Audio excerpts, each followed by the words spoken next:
काले च मामेव स्मरणमुक्त्वा कलेवरं यः प्रयाति समद्भावं याति नास्त्यत्र संशयः। वाच्यमिमां प्रसुप्तां सञ्जीवयत्यखिलशक्तिधरस्वधाम्ना अन्यांश्च हस्तचरणश्रवणत्वगादीन् प्राणान् नमो भगवते पुरुषाय तुभ्यं। सर्वमङ्गलमाङ्गल्ये शिवे सर्वार्थसाधिके शरण्ये त्र्यंबके गौरी नारायणी नमोस्तुते। नीलाम्बुजश्यामलकोमलाङ्गं सीतासमारोपितवामभागम् पाणो महासायकचारुचापं नमामि रामं रघुवंशनाथं। नमो जन्मभूमि जिथे जन्मलोमी नमो कर्मभूमि जिथे वाढलोमी नमो राष्ट्रभूमी जिच्या पडू कामी जिजो देह माझा प्रभू इच्छितो मी। समचरण सरोजं सांद्र नीलांबुदाभं जगन्निहितपाणिं मण्डनं मण्डनानां तरुण तुलसीमाला कंधरं कंजनेत्रं सदयदवलहासं श्रीविठ्ठलं चिन्तयामि। नागेन्द्रहराय त्रिलोचनाय भस्मांगरागाय महेश्वराय नित्याय शुद्धाय दिगंबराय तस्मै नकाराय नमः शिवाय। शरदिन्दु समाकार्य परब्रह्म स्वरूपिणी वासरास्फीठ नीलये सरस्वती नमोस्तुते। यच्छावदन सकल शास्त्राणि भूषितं महामंगलं जायते संस्कृतास्थित सम्मतेनां रामायणादि नमो नमः। गुरुर्ब्रह्मा गुरुर्विष्णु गुरुर्देवो महेश्वरा गुरुर्साक्षात् परब्रह्म तस्मै श्री ओं गुरुवे नमः। मनोजवं मारुततुल्यवेगं जितेन्द्रियं बुद्धिमतां वरिष्ठं वातात्मजं वानरयूतमुख्यं श्रीरामदूतं शरणं प्रपद्ये। ओम श्री परमात्मने नमः। अथ श्री चतुश्लोकी भागवतम्। श्री भगवानुवाच अहमेवासमेवाग्रे नान्यद्यत् सदसत्परं पश्चादहं यदि तच्च यो वशिष्येत सोऽस्म्यहम्। ऋतेऽर्थं यत् प्रतीयेत न प्रतीयेत चात्मनि तद्विद्यादात्मनो मायां यथा वासो यथा तमः यथा महान्ति भूतानि भूतेषु च वचेष्वनो प्रविष्टान्यप्रविष्टानि तथा तेषु न तेष्वहम्। एतावदेव जिज्ञास्यं तत्त्वजिज्ञासुनात्मनः अन्वयव्यतिरेकाभ्यां यत्स्यात् सर्वत्र सर्वदा। इति श्रीचतुश्लोकी भागवत सम्पूर्णं। श्रीपितृदेवतार्पणमस्तु। अंतकाले च मामेव स्मरणमुक्त्वा कलेवरं यः प्रयाति समद्भावं याति नास्त्यत्र संशयः।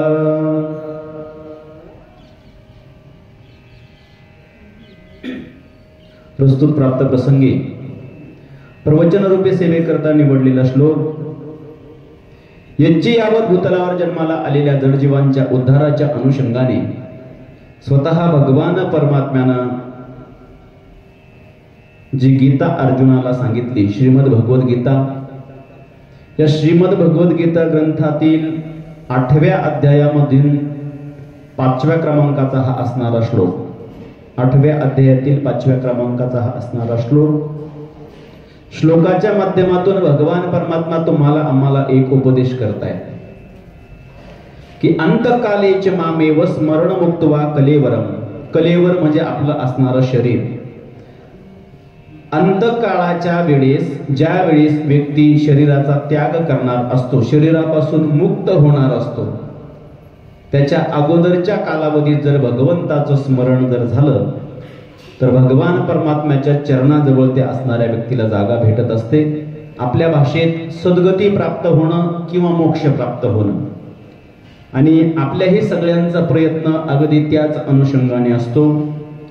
व्यक्ती गेल्यापासून ते श्राद्ध विधी होईपर्यंत सर्वांचा प्रयत्न तोच असतो, म्हणणे पण सर्वांचे तेच असते. अगदी अंत्यसंस्कार ज्या वेळेस केले जातात त्यावेळेस स्मशानभूमीतून माघारी निघण्याच्या थोडंसं अगोदर पारमार्थिक राजकीय क्षेत्रातील जे काही मंडळी असतील ते पुढे येतात आणि गेलेल्या व्यक्तीला स्वतःच्या वतीनं जो पदभार आपल्याकडे असेल त्या पदभाराच्या अनुषंगानं, त्या वतीनं सोसायटी असेल, कारखाना असेल किंवा विशिष्ट गट असेल, पक्ष असेल, त्या सर्वांच्या वतीनं श्रद्धांजली समर्पित करून त्या असणाऱ्या व्यक्तीला सद्गती प्राप्त व्हावी किंवा मोक्ष प्राप्त व्हावा या अनुषंगाचं असणारं ते भाषण असतं. तदनंतर दशक्रिया विधीच्या दिवशी सुद्धा तसंच अजून काही प्रतिष्ठित मंडळी जमा होतात. सर्वांच्या बोलण्यातून गेलेल्या व्यक्तीच्या नावाचा थोडासा उच्चार, त्यांच्या कामाचा थोडासा उच्चार आणि अखेरीस त्या व्यक्तीला सद्गती प्राप्त व्हावी, भगवंताच्या चरणाजवळ जागा प्राप्त व्हावी, हाच सर्वांचा असणारा उद्देश असतो.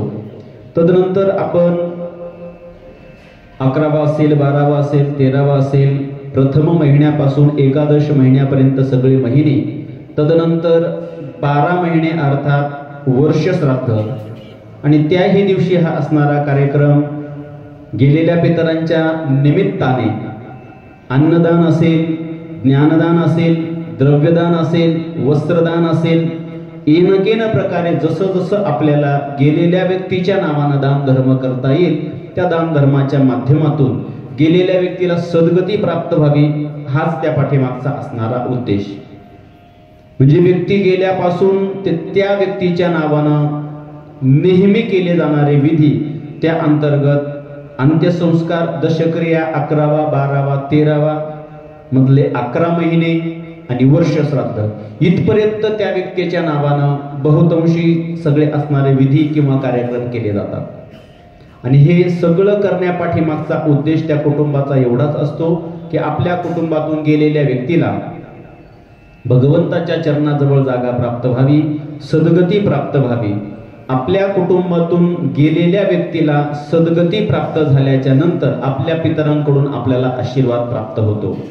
आणि आपल्या जीवनामध्ये पितरांचा आशीर्वाद असणं अतिशय महत्वाचं आहे, अतिशय गरजेचं आहे. कारण मी नेहमी सांगतो 3 लोकांचे आशीर्वाद जर आपल्या पाठीशी असतील तर आपण आपल्या आयुष्यात कधीच माघारी फिरणार नाही, कधीच मागे येणार नाही. जसं आपण एखाद्याच्या बाबतीत म्हणतो लात मारेल तिथं पाणी काढेल, म्हणजे यश त्याच्या पायाशी लोळण घेतं या अर्थानं. असं जर म्हटलं तर अशा व्यक्तीच्या अनुषंगानं त्याचं प्रारब्ध बलवत्तर आणि बलवत्तर प्रारब्धाच्या बरोबरच त्याच्याकडून पितरांचंही कार्य घडलेलं, त्या व्यक्तीकडून कुलदेवीचंही कार्य घडलेलं आणि कुलदेवतेचंही असणारं कार्य घडलेलं. कुलदैवत, कुलदेवी आणि आपले असणारे पितर हे कार्य ज्या कुटुंबामध्ये, ज्या कुळात, गोत्रात ज्या व्यक्तीकडून परिपूर्णतेनं घडलेले असतात त्या व्यक्तीला त्याच्या असणाऱ्या आयुष्यामध्ये कुठल्याही प्रकारच्या अडचणी येत नाही. किंवा पितरांच्या अनुषंगानं असेल किंवा विशिष्ट देवी देवतांच्या अनुषंगानं असेल, पिढेला त्रासाला सामोरं जावं लागत नाही. म्हणून अंतकाळाच्या वेळी जर भगवंताचं नाव मुखाला आलं तर भगवान परमात्मा सांगतात यह प्रयाती स मदभाव, त्याला माझ्या भावाची प्राप्ती होते, माझ्या चरणाजवळ त्या ठिकाणी जागा प्राप्त होते. अशा साध्या सरळ सोप्या अर्थाचा हा असणारा श्लोक आहे. अजून सोपं करून जर सांगायचं झालं, मृत्यूच्या पूर्वी जर भगवंताचं नाव मुखाला आलं तर आपल्याला सद्गती प्राप्त होते, भगवंताच्या चरणाजवळ जागा प्राप्त होते. अशा अगदी साध्या सरळ सोप्या अर्थाचा हा असणारा श्लोक आजच्या सेवेकरता घेतलेला आहे. सेवेला विस्तृत सुरुवात करण्यापूर्वी थोडासा परिहार देणं इष्ट, अनिवार्य तथा ते गरजेचं सुद्धा आहे. आपल्या सर्वांना सुपरिचित असणारे शिंदे परिवारातील कैलासवासी सुधाकर धोंडेबा पाटील शिंदे यांना आपल्यातून जाऊन आज या ठिकाणी 1 वर्ष पूर्ण होत आहे. आणि त्यांचा असणारा श्राद्धविधी, प्रथम पुण्यस्मरण, शास्त्राच्या भाषेत त्याला आत्मामुक्ती दिन असं म्हटलं जातं. आणि या असणाऱ्या प्रथम पुण्यस्मरणाच्या निमित्ताने जपे परिवाराकडून मला आलेलं आमंत्रण आणि त्या आमंत्रणाला अनुसरून आज आपल्या सर्वांच्या समोर कैलासवासी सुधाकर दोंडीबा पाटील शिंदे यांच्या प्रथम पुण्यस्मरणानिमित्त आयोजित ही असणारी प्रवचन रूपी सेवा, त्यांच्या पश्चात त्यांचा असणारा संपूर्ण परिवार, त्यामध्ये त्यांच्या असणाऱ्या पत्नी गंगा भागीरथी अनुसयाबाई सुधाकर पाटील शिंदे, त्याचप्रमाणे त्यांचे असणारे दोन्ही मुलं श्री नारायण सुधाकर पाटील शिंदे, श्री दत्तात्रय सुधाकर पाटील शिंदे, त्याचप्रमाणे त्यांची असणारी कन्या सौ सुनीता भीमराव पाटील काळे तथा समस्त शिंदे पाटील परिवार आणि त्यांचे इष्ट आप्तेष्ट गणगोत्र नातेवाईक सर्वांनी एकत्र येऊन हा असणारा कार्यक्रम, या कार्यक्रमाच्या अनुषंगाने केलेली ही असणारी तयारी, त्यांच्या इष्ट आप्तेष्ट गणगोत्रांमध्ये असणारे जपे परिवार, त्यामध्ये तुळशीराम पाटील जपे, भीमराज पाटील जपे, बापूराव पाटील जपे, दीपकराव जपे, त्याचप्रमाणे त्यांचे असणारे जावई भीमराव नारायण पाटील काळे, असा त्यांच्या पश्चात असणारा त्यांचा परिवार तथा इष्ट आप्तेष्ट गणगोत्र नातेवाईक सर्वांनी एकत्र येऊन बाबांच्या प्रथम पुण्यस्मरणाच्या निमित्ताने या असणाऱ्या कार्यक्रमाचं आयोजन, ज्ञानदान, अन्नदान, द्रव्यदान, वस्त्रदान या सर्वांच्याच अनुषंगानं बाबांना सद्गती प्राप्त व्हावी या अनुषंगानं सर्वांचा असणारा हा प्रयत्न आणि अगदी त्याच अनुषंगाने ही असणारी प्रवचन रूपी सेवा. काही काही जाणकार आणि हुशार व्यक्तींच्या मनामध्ये अशी शंका असते की श्राद्धविधी जो केला जातो ब्राह्मण देवतांच्या हातून घरी सगळा असणारा विधी होतो. विधी जर घरी होतो तर मग लोकांना बोलवायचं, अन्नदान द्यायचं, एखाद्या महाराजांना आमंत्रण द्यायचं, साऊंड सिस्टीम लावायची, घरासमोर अंगण असेल तर मंडप द्यायचा, अंगणाची सुविधा नसेल तर मंगल कार्यालय बुक करायचं. हे सर्व जेवण, एवढा मोठा कार्यक्रम हे कशा करता? कारण मूळ जो कार्यक्रम आहे श्राद्धविधी, तो श्राद्धविधी जर घरी होतोय तर मग हा बाकीचा खटाटोप करण्याची गरज काय? त्या अनुषंगानेही थोडंसं चिंतन मांडणं गरजेचं आहे. गेलेल्या व्यक्तीच्या नावानं त्या कुटुंबाकडून काहीतरी दानधर्म घडावा, तो दानधर्म इतरत्र कुठे आपल्याकडून होईलच असं सांगता येत नाही. म्हणून ती व्यक्ती ज्या तिथीला गेली तीच तिथी बरोबर 1 वर्षानं ज्या दिवशी येते त्या तिथीच्या दिवशी त्या गेलेल्या व्यक्तीच्या नावानं प्रथम पुण्यस्मरण आणि श्राद्धविधी करून त्या व्यक्तीच्या नावानं अन्नदान, द्रव्यदान त्या ठिकाणी घडलं पाहिजे. कारण तो असणारा दिवस त्या कुटुंबाच्या दृष्टीनं अतिशय महत्वाचा असतो. घरातील व्यक्ती ज्या तिथीला गेली ती तिथी अतिशय त्या असणाऱ्या कुटुंबाच्या दृष्टीनं महत्वाची असते. कशी महत्वाची असते? हिंदू धर्म संस्कृतीमध्ये अनेक प्रकारचे पर्वकाळ सांगितले गेलेले आहेत. पर्वकाळ कशाला म्हणतात? ज्या काळामध्ये आपण केलेलं पुण्यकर्म, दान धर्माचं असेल, भजन पूजनाचं असेल किंवा इतर कसलेही पुण्य असेल, ते असणारं पुण्यकर्म आपल्याला ज्या काळामध्ये अनंत पटीने फळ देतं त्याला म्हणतात पर्वकाळ. मग हिंदू धर्म संस्कृतीमध्ये असे अनेक प्रकारचे पर्वकाळ सांगितले गेलेले आहेत. त्यामध्ये दर 100 वर्षांनी येणारा पर्वकाळ त्याला शताब्दी महोत्सव म्हणतात. आता पाठीमागे 4-5 वर्षापूर्वी 2018 साली सच्चिदानंद सद्गुरू साईनाथ महाराज यांना समाधीस्थ होऊन 100 वर्ष पूर्ण झाले. म्हणून 2018 हे साल पूर्ण वर्ष साईबाबा समाधी शताब्दी महोत्सव म्हणून साजरा करण्यात आलं. दर 100 वर्षांनी येतो तो शताब्दी महोत्सव. दर 71 वर्षांनी जो पर्वकाळ येतो त्याला अथर्व पर्वकाळ म्हणतात.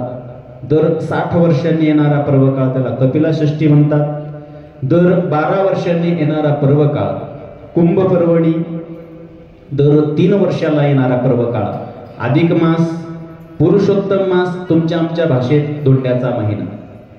दरवर्षी येणारे पर्वकाळ अक्षय तृतीया, चैत्री पाडवा अर्थात गुढीपाडवा, दिवाळीचा असणारा पाडवा आणि मकर संक्रांत. दर 6 महिन्याला येणारा पर्वकाळ चंद्रग्रहण आणि सूर्यग्रहण. दर महिन्याला येणारा पर्वकाळ अमावस्या आणि पौर्णिमा. दर 15 दिवसाला येणारा पर्वकाळ एकादशी आणि द्वादशी. हे सगळे हिंदू धर्म संस्कृतीमध्ये असणारे पर्वकाळ आहे की या पर्वकाळाच्या दिवशी आपण केलेलं दान धर्म आपल्याला अधिक पटीनं किंवा अनंत पटीनं फळ देतं. मग काही म्हणतील या पर्व काळाचा आणि श्राद्धविधीचा काय संबंध? हे जसे पर्व काळ आहेत तसं जे कुटुंब गेलेल्या व्यक्तीच्या नावानं श्राद्धविधी किंवा गेलेल्या व्यक्तीच्या नावानं जेही कुठलं काही कर्म करतं ते गेलेल्या व्यक्तीच्या नावानं ती व्यक्ती ज्या तिथीला गेली त्या तिथीला अनुसरून ते असणारं कार्य घडत असतं. म्हणून त्या कुटुंबाकरता, त्या मुला मुलींकरता आई किंवा वडील हे ज्या तिथीला गेले ती असणारी तिथी म्हणजे पर्व काळ असते. नाथ महाराज त्यांच्या भागवतामध्ये सांगतात, पुरुषासी पर्व काळ जन्मात जोडे एक वेळ, का माता पित्याचा अंतकाळ, ती धर्माची वेळ अति पवित्र. प्रत्येकासाठी पर्व काळ कोणता? माता किंवा पिता ज्या तिथीला आपला देह ठेवतात ती असणारी तिथी त्या मुला मुलींकरता पर्व काळा समान आहे. म्हणजे अंत्यविधी ज्या दिवशी झाला ती असणारी तिथी, अर्थात अग्निडाग दिला ती तिथी नाही बरं का, ज्या तिथीला देह ठेवला ती असणारी तिथी. आता या अनुषंगाने सुद्धा आपला बराचसा संभ्रम होतो. आपल्याकडे कॅलेंडर आहे, कॅलेंडर म्हणायला मराठी आहे पण आपण चालतो इंग्लिश प्रमाणे. कॅलेंडरवरती आकडे मराठी आहेत, तिथी पण मराठी आहेत, पण ते मराठी आकड्यांच्या ज्या तारखा आहेत त्या तारखा आपल्या नियमानुसार नाही, इंग्रजी कॅलेंडरनुसार आहे. आणि इंग्रजी कॅलेंडरनुसार आणि इंग्रजी नियमानुसार जर बघितलं तर रात्री 12 नंतर दुसरा दिवस सुरू होतो. बहुतांशी लोक काय करतात, 12 नंतर एखादी व्यक्ती गेली तर त्या व्यक्तीचं जाणं दुसऱ्या दिवसामध्ये गृहीत धरतात. त्या दिवसात जर गृहीत धरलं पण त्या व्यक्तीची नियमानं तिथी जर अगोदरची निघत असेल आणि तुम्ही इंग्लिश कॅलेंडर प्रमाणे रात्री 12च्या नंतर जर दुसरा दिवस लागू झाला म्हणून दुसऱ्या दिवसाची तिथी जर धरली तर तिथं चूक होते. परिणाम स्वरूप एक दिवस तुमचा 10वा लेट, एक दिवस 11वा लेट, एक दिवस 12वा 13वा लेट, प्रत्येक महिना सुद्धा एक दिवस लेट, वर्ष श्राद्ध सुद्धा एक दिवस लेट. गेलेली व्यक्ती घरातील प्रमुख व्यक्ती असेल तर त्या व्यक्तीच्या नावानं आपल्याला जे पित्र घालायचे ते पित्र सुद्धा त्या तिथीला न होता त्याच्या दुसऱ्या दिवशी होणार. म्हणजे ही चूक घडल्याच्या नंतर पुढे भविष्यात आपल्याकडून पितरांच्या नावानं जे कार्य घडणार असतं त्या कार्याच्या दृष्टीनं एकही कार्य त्या तिथीला अनुसरून होत नाही. म्हणजे त्या व्यक्तीच्या नावानं फक्त कार्य केलं जातं पण ती व्यक्ती ज्या तिथीला गेली त्या तिथीला अनुसरून जर ते कार्य झालं तर केलेलं कार्य त्या ठिकाणी 100% फलद्रूप होतं आणि गेलेल्या व्यक्तीच्या अनुषंगानं केलेल्या कार्याचं पुण्य त्या व्यक्तीलाही प्राप्त होतं आणि आपल्यालाही त्या ठिकाणी प्राप्त होतं.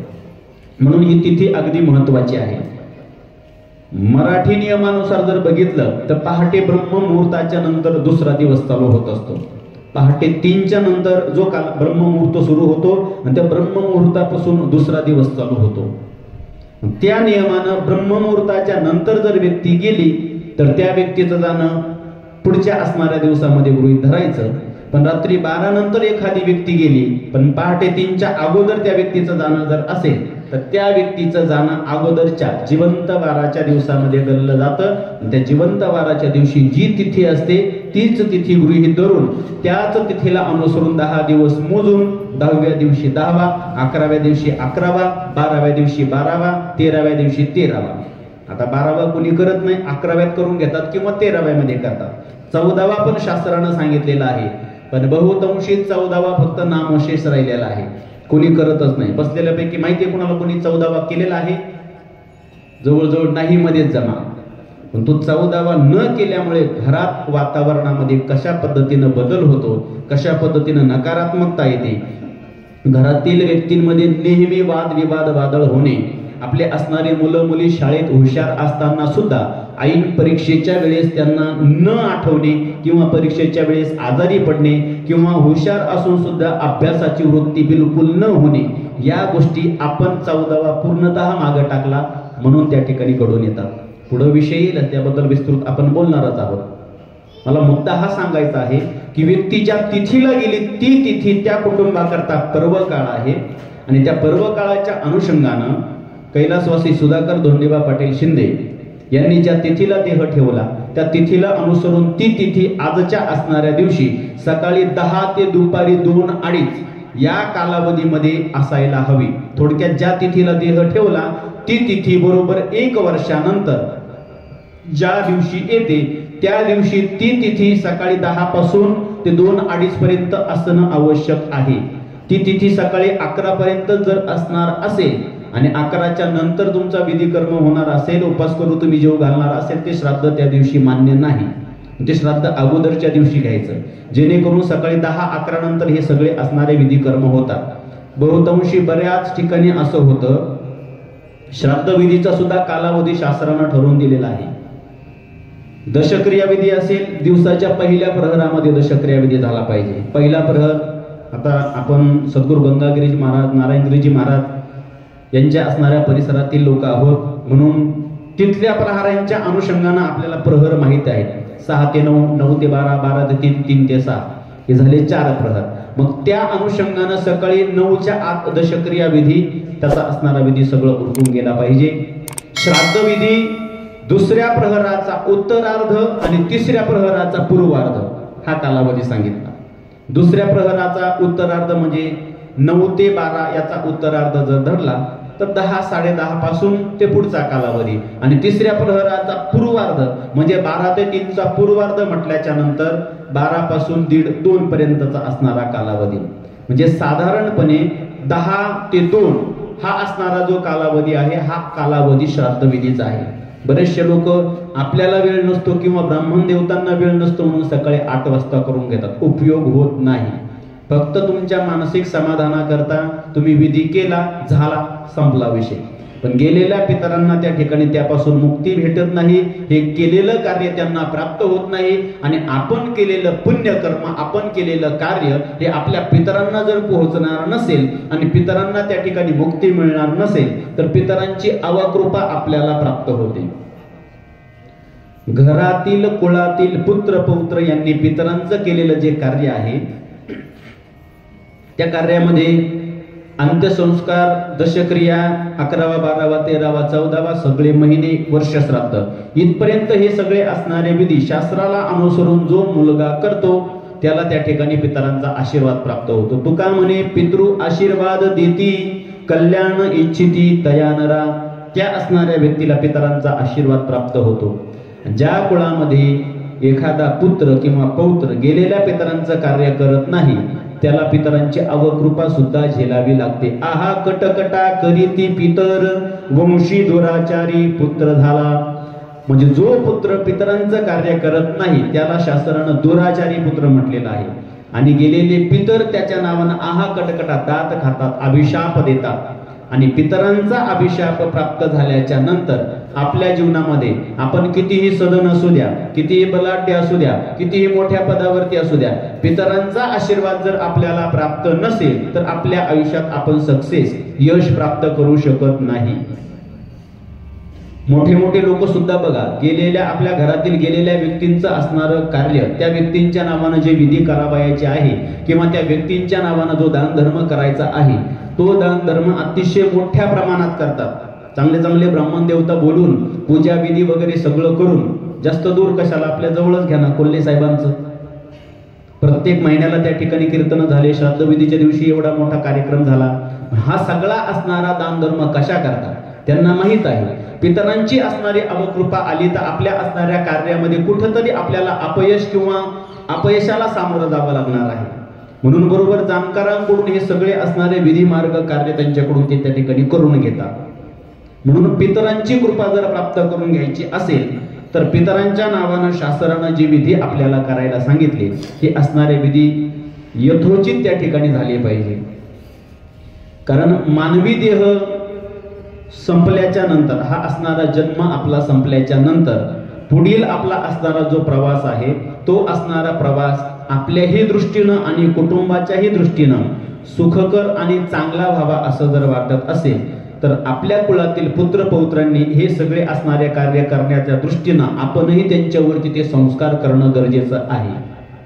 आई वडिलांनी मुलांच्या करता काही जरी केलेलं नसेल तरी त्यांना जन्माला घातलं आणि लहानचं मोठं केलं, नवे नवे चांगलं काय वाईट काय हे समजण्याच्या योग्यतेचं बनवलं, हे सुद्धा त्यांचे असणारे उपकार काही कमी नाही.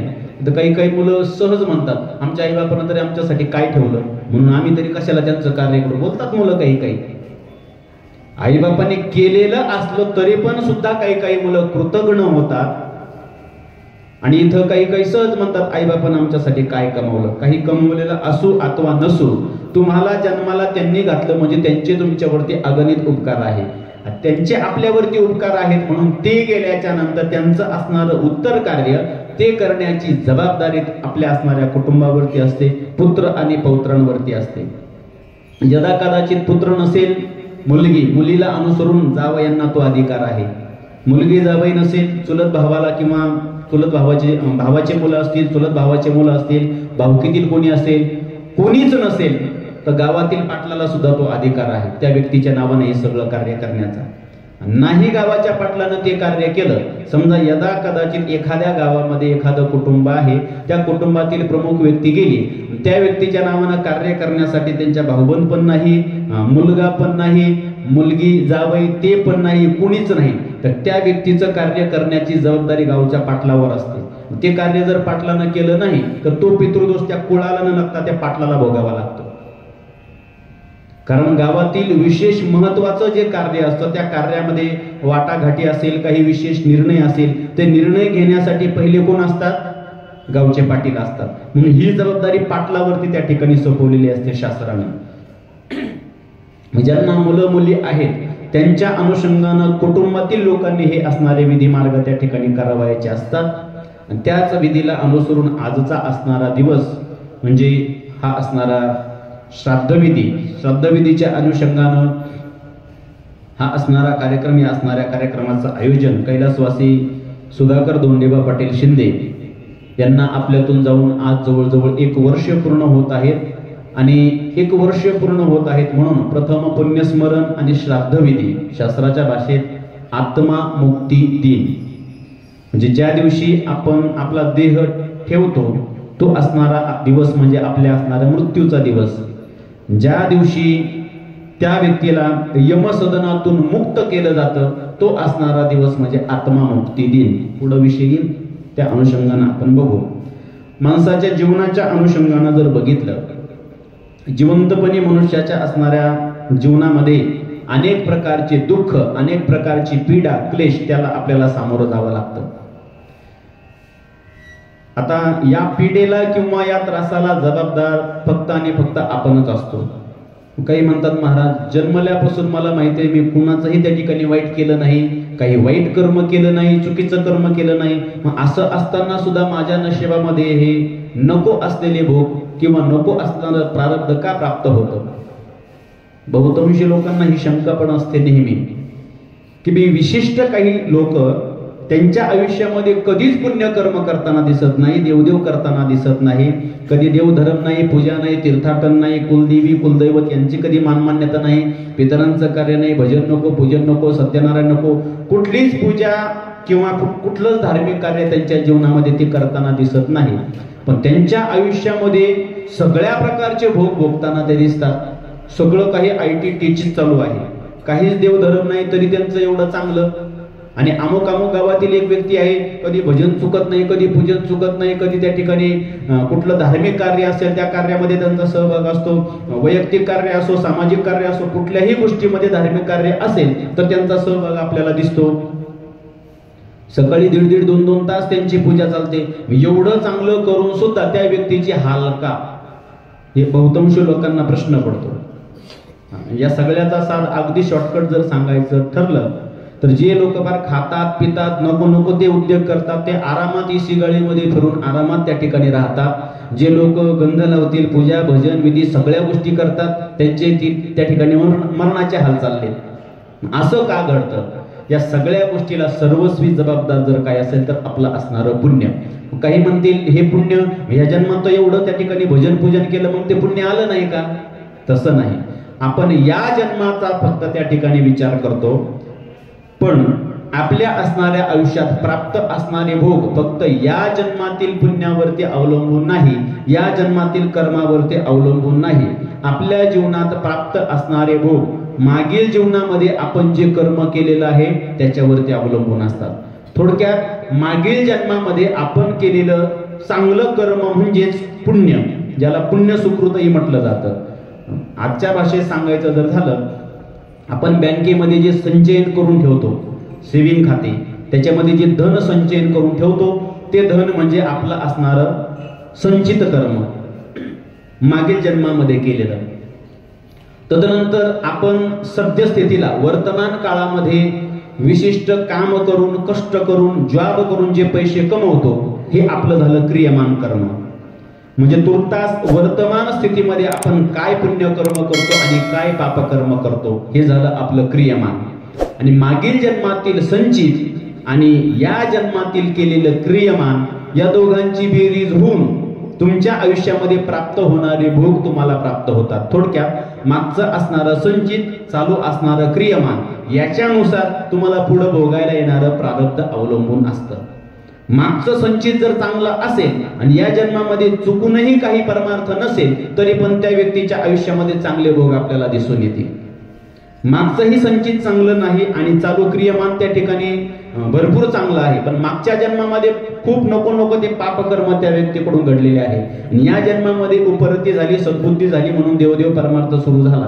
पण मागच्या जन्मातील केलेल्या कर्मामुळं या जन्मामध्ये वाईट प्रारब्ध किंवा वाईट भोग त्या ठिकाणी भोगायला येतात. म्हणून लोक जे म्हणतात ना, या जन्मामध्ये एखादा फार भजनी आहे, चांगलं त्या ठिकाणी कर्म नेहमी करतो, तरी त्यांना त्या ठिकाणी सुख नाही, समाधान नाही. कुठंतरी मागील जन्मातील असणारं कर्म त्या ठिकाणी आडवं येत असतं. किंवा यातलाच अजून दुसरा एक भाग आहे, या जन्मातील किंवा मागच्या जन्मातील जे दुष्कर्म आहे, जे पापकर्म आहे, दोषकर्म आहे, ते असणारं पापकर्म, दोषकर्म या जन्मामध्ये थोडी पीडा भोगून, त्रास भोगून ते कर्म संपून टाकायचं. हा पण त्याचा दुसरा असणारा भाग आहे. वास्तविक हा देह भगवंतानं आपल्याला जो दिलेला आहे ना, हा देह देवाच्या भजना पूजना करता दिलेला आहे. देवे दिला देह भजना गोमटा, तोया झाला फाटा बाधिकेचा. भजना पूजना करता दिलेला देह आणि आपण त्याचा नको तिथं त्या ठिकाणी वापर करतो. संसार प्रपंचाच्या अनुषंगानं जर बघितलं तर आपला पारलौकिक धर्म आणि पारमार्थिक धर्म या दोन धर्मांचं पालन शास्त्रानं आपल्याला करायला सांगितलं. पारलौकिक धर्म म्हटल्याच्या नंतर आपलं कुटुंबाचं भरण पोषण, बायको, मुलं या सगळ्यांचं असणारं संगोपन हा पारलौकिक धर्म आपला. आणि पारमार्थिक धर्म, जन्माला आलोय ना, जन्माला कुणी घातलं? त्या भगवान परमात्म्याने जन्माला घातलं. मग त्याची सेवा करणं, त्या ईश्वराची काहीतरी सेवा करणं किंवा ती सेवा आपल्याकडून घडणं हा आपला पारमार्थिक धर्म आहे. ज्याच्या आयुष्यामध्ये या दोनही धर्मांचं पालन होतं त्याच्या आयुष्यामध्ये त्याचं असणारं आयुष्य स्टेबल असतं, समाधानी असतं, सुखी असतं. 100% सुखी तर जगात कोणीच राहू शकत नाही. जो देखे सो दुखिया बाबा, सुखिया कोई नाही रे. सगळेच लोक दुःखी आहेत. प्रत्येकाचा असणारा प्रयत्न केवळ आणि केवळ सुखाकरता आहे. पण सुखाकरता करत असलेला प्रयत्न हा असणारा प्रयत्न सुद्धा आपला योग्य दिशेनं आहे का? थोडक्यात आपण सुख मिळवण्याच्या दृष्टीनं जो प्रयत्न करतो तो आपला असणारा प्रयत्न पैसा, गाडी, बंगला या गोष्टी प्राप्त करणं म्हणजे आपण सुख समाधान हा आपला समज आहे. आणि साधू संतांच्या दृष्टीनं जर बघितलं तर पैसा, बंगला, गाडी या गोष्टीला ते सुखाचं साधन समजत नाही.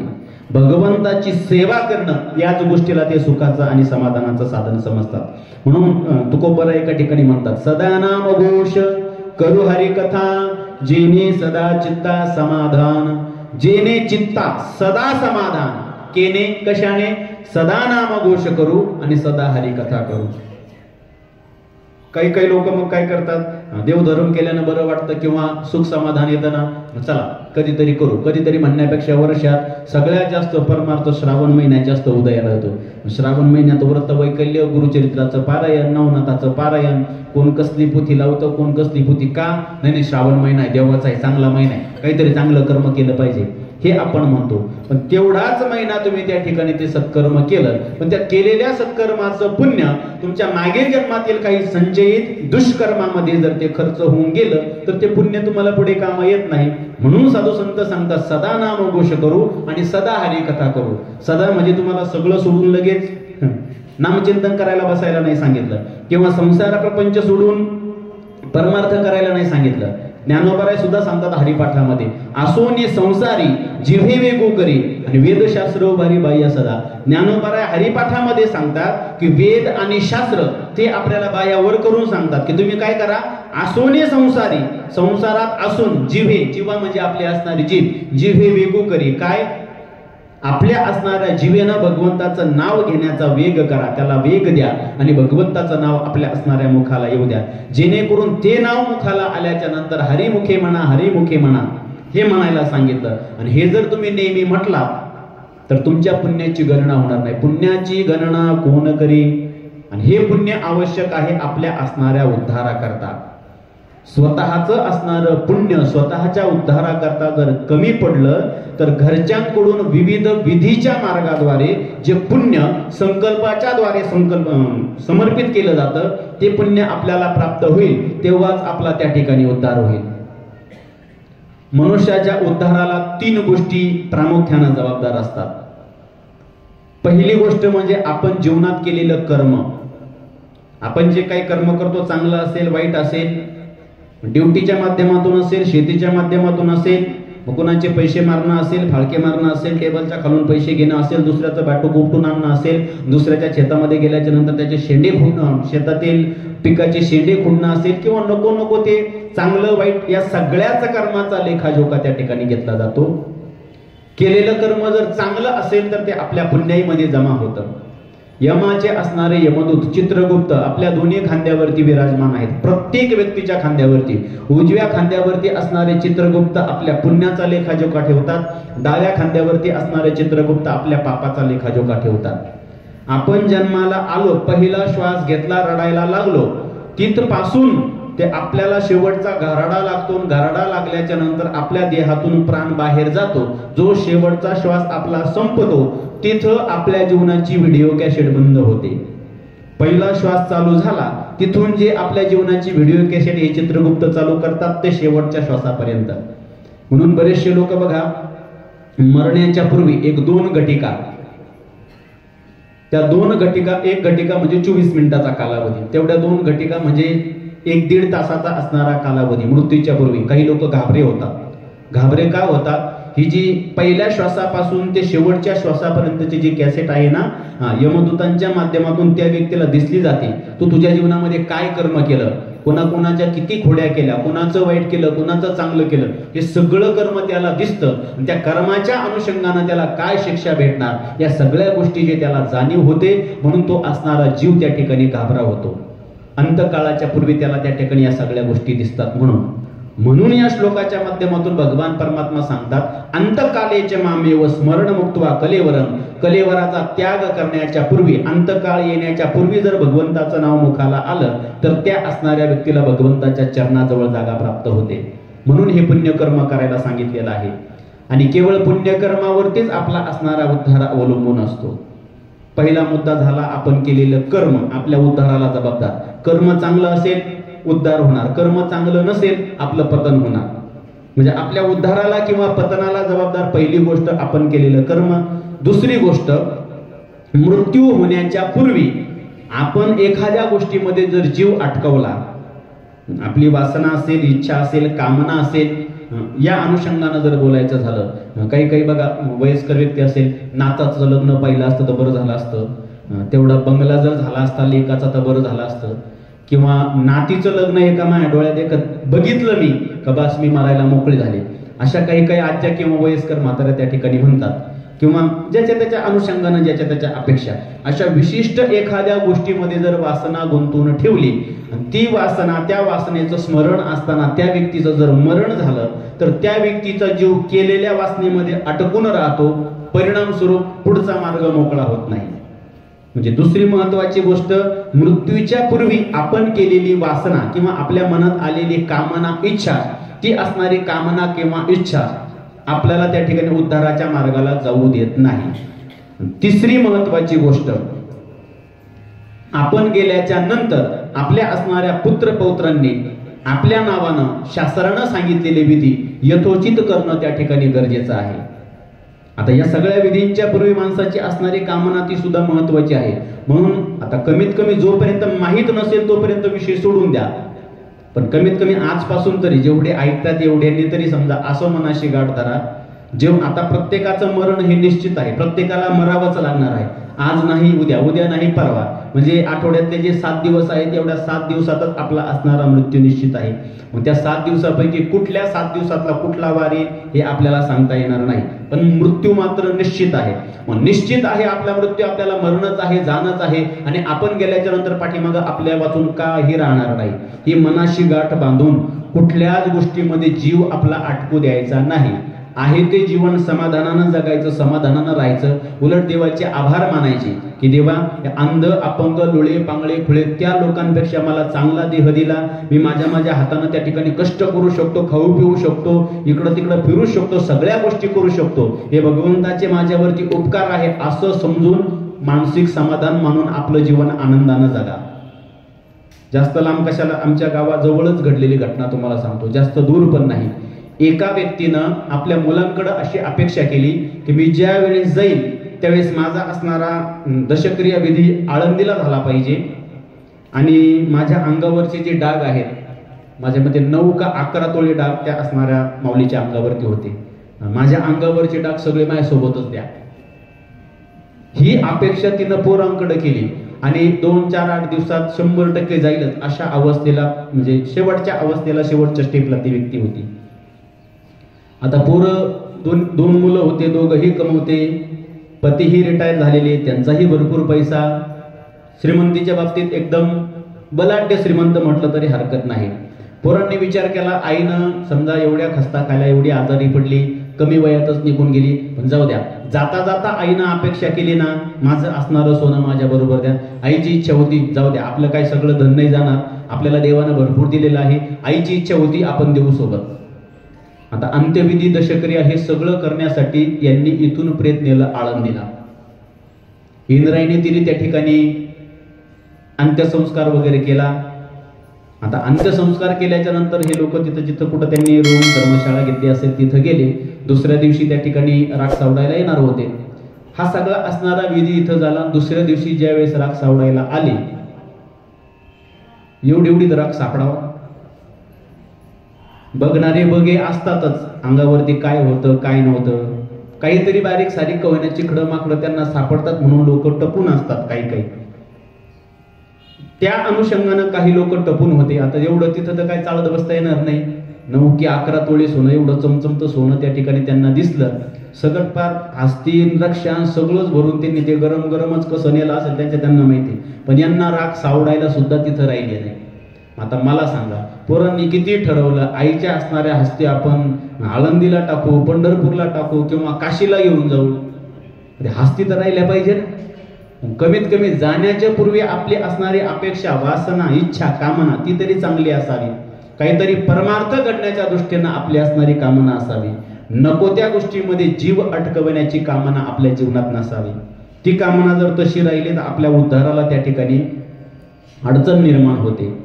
म्हणून मृत्यूच्या पूर्वी आपलं असणारं मन स्वच्छ असणं गरजेचं आहे. आणि मृत्यूच्या पूर्वी केला जाणारा विधी किंवा केले जाणारे कर्म, त्या कर्मामध्ये दानधर्म असेल किंवा देवाचं नाव घेणं असेल, हे कर्म शास्त्रानं सांगितलेलं आहे.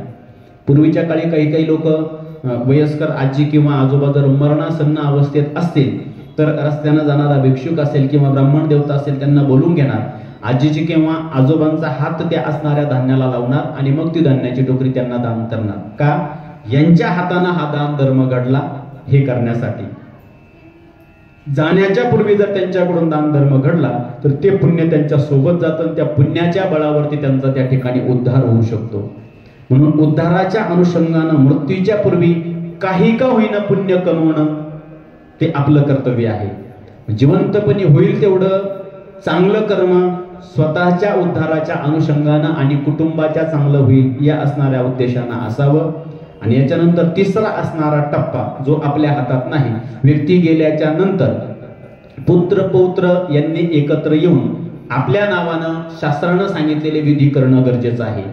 मग अंत्यसंस्कारापासून दशक्रिया विधीपर्यंत 13वा 14वा पर्यंत आणि पुढे श्राद्ध विधीपर्यंत आपण सुरुवातीपासून थोडीशी सुरुवात करू. आपल्याकडे 10-15 मिनिटं आहेत. तर अंत्यसंस्कारापासून आपण आजच्या श्राद्ध विधीपर्यंत येणार आहोत.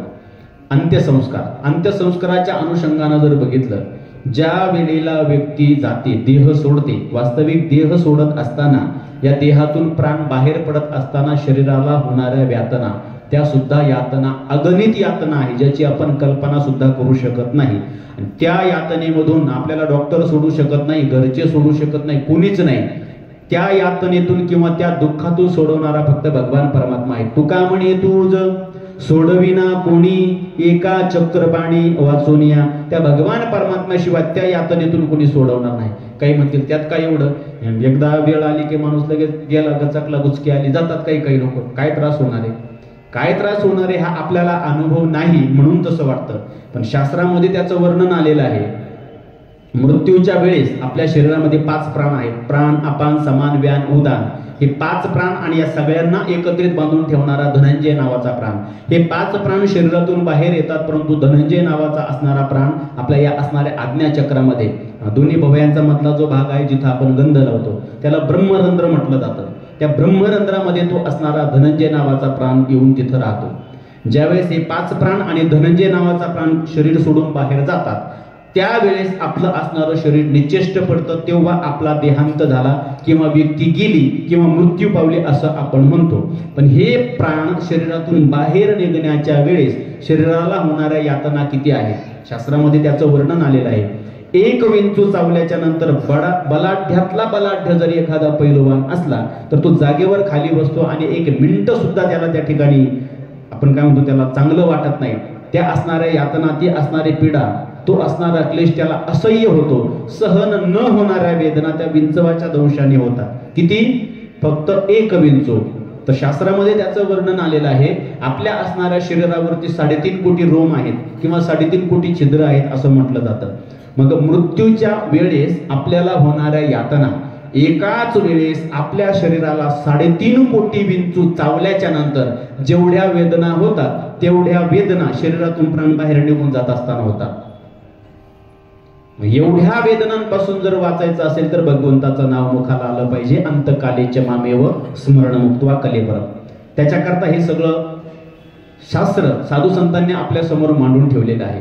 आणि यात इतर कोणी सांगितलं किंवा कोणीतरी दाखला दिला, पुरावा दिला, काहीतरी सिद्धता दिली असं नाही. स्वतः भगवान परमात्मा सांगतात गीतेमध्ये, अंतकाळाच्या वेळेस देवाचं नाव त्या ठिकाणी मुखाला आलं पाहिजे. म्हणून व्यक्ती ज्या तिथीला जाते, ज्या दिवशी आपला देह सोडते, हे पंचप्राण बाहेर निघतात. बऱ्याच वेळेस असं होतं पंचप्राण बाहेर निघतात, धनंजय नावाचा प्राण ब्रह्मरंध्रामध्ये स्थित असतो. काही वेळेस असं होतं हा धनंजय नावाचा असणारा प्राण पुन्हा त्या 5ही प्राणांना आपल्या शरीरामध्ये खेचून आणतो. आणि घडलेले असं बऱ्याचशा वेळेस तुमच्या ऐकण्यात असेल किंवा काहींच्या बघण्यातही असेल. एखादी व्यक्ती गेली म्हणून घोषित केली, स्नान घातलं, तिरडीवरती ठेवलं, त्या ठिकाणी गावातून आणून स्मशानभूमीत नेलं, ठेवलं, तिथं सरणावरती ठेवलं. तिथं ठेवल्याच्या नंतर व्यक्ती उठून बसली. अशा ज्या घटना घडतात, काही आजूबा वगैरे नाही बरं का. पंचप्राण जे शरीरातून बाहेर गेले, धनंजय नावाचा प्राण आतमध्ये स्थित आहे. आणि ते पंचप्राण काही बाहेर लगेच विलीन होत नाही, त्या शरीराच्या अवतीभोवतीच असतात. पण धनंजय नावाच्या प्राणांची ताकद जर जास्त पडली, त्या धनंजय नावाच्या प्राणांना, या पंचप्राणांना पुन्हा आतमध्ये खेचलं तर शरीरामध्ये पुन्हा चेतना येते आणि पुन्हा तो व्यक्ती त्या ठिकाणी जिवंत होऊ शकतो. म्हणून आपल्या हिंदू धर्म संस्कृतीमध्ये व्यक्ती गेल्याच्या नंतर कमीत कमी 3.25 ते 3.5 तास व्यक्तीला त्या ठिकाणी अग्निडाग देत नाही. त्याचं कारण हे आहे, कारण तेवढा कालावधी त्याला असतो की तो असणारा धनंजय नावाचा प्राण पुन्हा प्राण खेचून आणू शकतो. आणि याचं दुसरंही कारण शास्त्रामध्ये त्या ठिकाणी सांगितलं गेलेलं आहे. इथून यमपुरीचं असणारं अंतर 99 लाख किलोमीटर आहे. मग हे इथूनच तिथपर्यंतचं असणारं अंतर पूर्ण करण्यासाठी 3 ते 3.5 घटिका त्या ठिकाणी लागतात, 4 घटिका लागतात. आणि पुन्हा तिथं गेल्याच्या नंतर तिथून पुन्हा दुसऱ्या देहात या असणाऱ्या आत्म्याचा ट्रान्सप्लांट होण्याकरता पुन्हा 4 घटिका लागतात. म्हणजे हे 24 चोक 96 आणि ते 24 चोक 96, जवळजवळ 3.25 ते 3.5 तासाचा असणारा हा कालावधी जातो. या कालावधीच्या आत माणसाला अग्निडाग देऊ नये, कदाचित तो परत येऊ शकतो आत्मा म्हणून. हे शास्त्रीय कारण त्या पाठीमागे सांगितलेलं आहे. व्यक्ती ज्या तिथीला देह ठेवतो, ज्या वेळेला देह ठेवतो, ती वेळ सुद्धा अतिशय महत्वाची आहे. त्या असणाऱ्या वेळेला कोणतं नक्षत्र होतं हे आपण बघितलं पाहिजे जाणकाराकडून.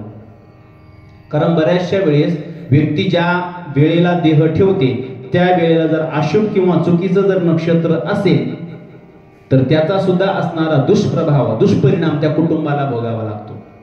थोडक्यात सांगायचं झालं तर विशिष्ट काही नक्षत्र त्रिपाद नक्षत्राच्या समूहात येतात, विशिष्ट काही नक्षत्र पंचक नक्षत्राच्या समूहात येतात. पंचक मध्ये 5 नक्षत्र आणि त्रिपाद मध्ये 6 नक्षत्र आहेत. मग व्यक्ती ज्या वेळेला त्या ठिकाणी देह ठेवते ती असणारी वेळ, त्या वेळेला जर अशुभ नक्षत्र असेल किंवा त्या नक्षत्राचा समावेश त्रिपाद किंवा पंचक मध्ये असेल तर त्या प्रमाणे त्याचा विधी सांगितलेला आहे. त्रिपाद नक्षत्र असेल तर 3 पुतळे जाळणे, पंचक नक्षत्र असेल तर 5 पुतळे जाळणे हे जुन्या लोकांना माहित असेल. पण कधी पुतळे जाळायचे कधी नाही जाळायचे, कधी शांती करायची हे पण माहित असणं आपल्याला गरजेचं आहे. यदा कदाचित व्यक्ती त्रिपाद किंवा पंचक नक्षत्रावरती जर गेलेली असेल तर पुत्तल विधी करायची गरज नाही. त्या व्यक्तीच्या नावानं दशक्रिया झाल्यावर 11व्या दिवशी त्या नक्षत्राची शांती करावी लागते. आणि व्यक्तीला अग्निडाग ज्या वेळेमध्ये दिला जाणार आहे त्या वेळेला जर कदाचित त्रिपाद किंवा पंचक नक्षत्र जर असेल तर त्यावेळेस शरीरावरती ते पुतळे जाळावे लागतात. त्रिपाद असेल तर 3, पंचक असेल तर 5. 3 असेल तर 1 इथं 2 इथं, 5 असेल तर 1 इथं 2 इथं, 2 मांडीवरती. अशा पद्धतीने हा पुत्तल विधी. थोडक्यात सांगायचं म्हणजे त्रिपाद किंवा पंचक नक्षत्रावरती जर व्यक्ती गेली तर 11व्या दिवशी शांती. यदा कदाचित त्रिपाद किंवा पंचक नक्षत्रावरतीच व्यक्ती गेली तर शांती पण करावी लागते. आणि अग्निडाग सुद्धा जर त्या ठिकाणी ज्या वेळेला दिला जाणार आहे त्या वेळेला सुद्धा त्रिपाद किंवा पंचक नक्षत्र जर असेल तर पुत्तल विधी पण सांगितलेला आहे. म्हणजे त्रिपाद किंवा पंचक वरतीच त्या ठिकाणी व्यक्ती गेली, त्याच नक्षत्रावरती जर अग्निडाग झाला तर 11व्या दिवशी शांती पण आणि अंत्यसंस्काराच्या वेळेस पुत्तल विधी पण त्या ठिकाणी सांगितलेला आहे. हे झालं त्या वेळेच्या अनुषंगानं. पुढे त्या ठिकाणी त्या व्यक्तीला स्नान वगैरे घातलं. स्नान घालण्यासाठी आपण कुठलंही पाणी कसंही पाणी त्या ठिकाणी आणतो, ते पाणी शुद्ध असणं गरजेचं आहे. घरात जर गंगोदक असेल, गंगेचं पाणी गंगाजल 2 थेंब पाणी त्यामध्ये टाकलं गेलं पाहिजे. पूर्वीच्या काळी जे स्नान घातलं जायचं ते स्नान ते असं पात्र असायचं, काय म्हणायचे त्याला, गंगाळ, आपल्या भाषेत गंगाळ. पण ते गंगाळ नव्हतं, गंगा आलय. गंगेचं प्रतीक त्याला मानलं जायचं. तांब्याचं पितळाचं असणारं ते भांडं त्याला गंगालय म्हटलं जायचं. आणि त्यातून त्या असणाऱ्या गेलेल्या व्यक्तीला स्नान घातलं जायचं, त्याला शुद्ध केलं जायचं. नंतर स्नान घालून त्या ठिकाणी ती असणारे तिरडी असेल, गावातील असणारे जाणकार मंडळी पुढे येतात. त्यांना माहिती असतं त्या पद्धतीने ती अखंड दोरी हे करून किती पेऱ्याचे ते असणारे बांबू घ्यायचे, ते तिरडी बांधून तिरडीवरती ठेवलं. आता आपल्याकडे एक नवीन प्रथा चालू झालेली आहे. प्रथा म्हणण्यापेक्षा काहीतरी अज्ञानी लोकांनी केलेलं काहीतरी अज्ञानी कुभांड त्याला म्हणावं लागेल.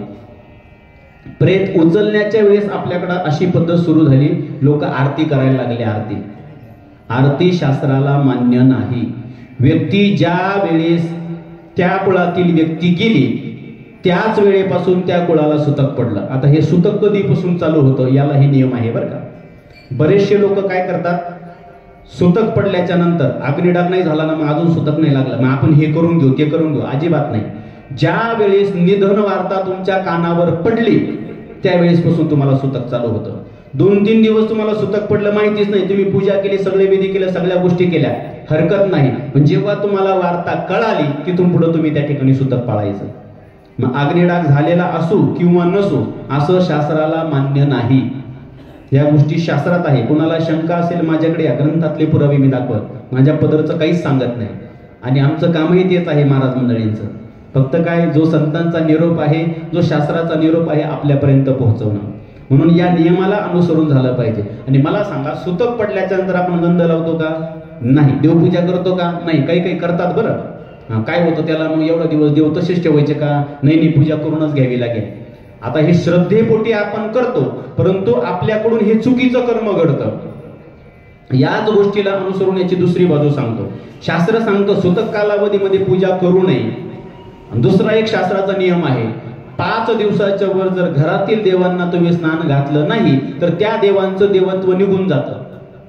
तुम्ही म्हणाल मग नेमकं करायचं काय? आणि घरातील असणारी जी मुलगी असते त्या मुलीला फक्त 3च दिवसाचं सुतक असतं.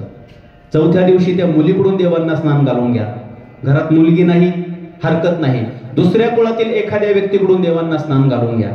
म्हणजे 13व्यापर्यंत 2दा तरी त्या ठिकाणी ते असणाऱ्या देवांना स्नान भेटलं पाहिजे. रोज भेटलं तर चांगलीच गोष्ट आहे. 5 दिवसाच्या वर स्नान नसेल तर देवाचं देवत्व निघून जातं. नंतर फक्त मग तुम्ही सोनाराकडून किंवा कुडून बनवून आणलेले देव फक्त त्यांना पाणी घालायचं, पुसून काढायचं आणि देवात ठेवायचं, फक्त एवढंच राहतं. आपण मंदिर बांधतो, मंदिरामध्ये देव बसवतो, देव बसवल्याच्या नंतर फक्त मूर्ती आणून बसवतो, लगेच पूजा चालू करतो का? नाही. त्या मूर्तीमध्ये आपण प्राण ओततो.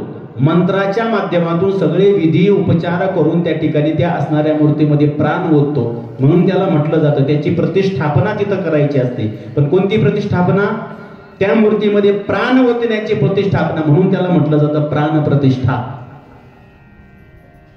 ही प्राण प्रतिष्ठा जर झाली तर त्या देवाला त्या ठिकाणी देवत्व प्राप्त होतं. ती असणारी देवत्वाची सकारात्मक ऊर्जा त्या असणाऱ्या मंदिरामध्ये असते.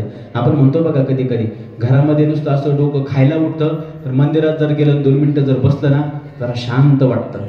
तिथं ही असणारी सकारात्मकता, त्या मूर्तीमध्ये जी प्राणप्रतिष्ठा केलेली आहे मंत्रघोषाच्या माध्यमातून, आणि त्या मंदिरामध्ये जे नेहमी भजन पूजन होतं त्या माध्यमातून त्या ठिकाणी जी सकारात्मकता असते, ती सकारात्मकता तुमच्या मनाला तेवढ्या कालावधीपुरती का होईना त्या ठिकाणी शांती प्रदान करते, सुख प्रदान करते. म्हणून सुतकाच्या असणाऱ्या कालावधीमध्ये देवाचं कुठलंही कार्य चालत नाही. काही काही म्हणतात मग प्रवचन चालतं काय कायला, कीर्तन चालतं काय कायला, ऐकायला श्रवण करायला सगळं चालतं. सुतकाच्या कालावधीमध्ये फक्त देवावर तुमची सावली पडता कामा नये, देवाला स्पर्श करून दर्शन घ्यायचा नाही.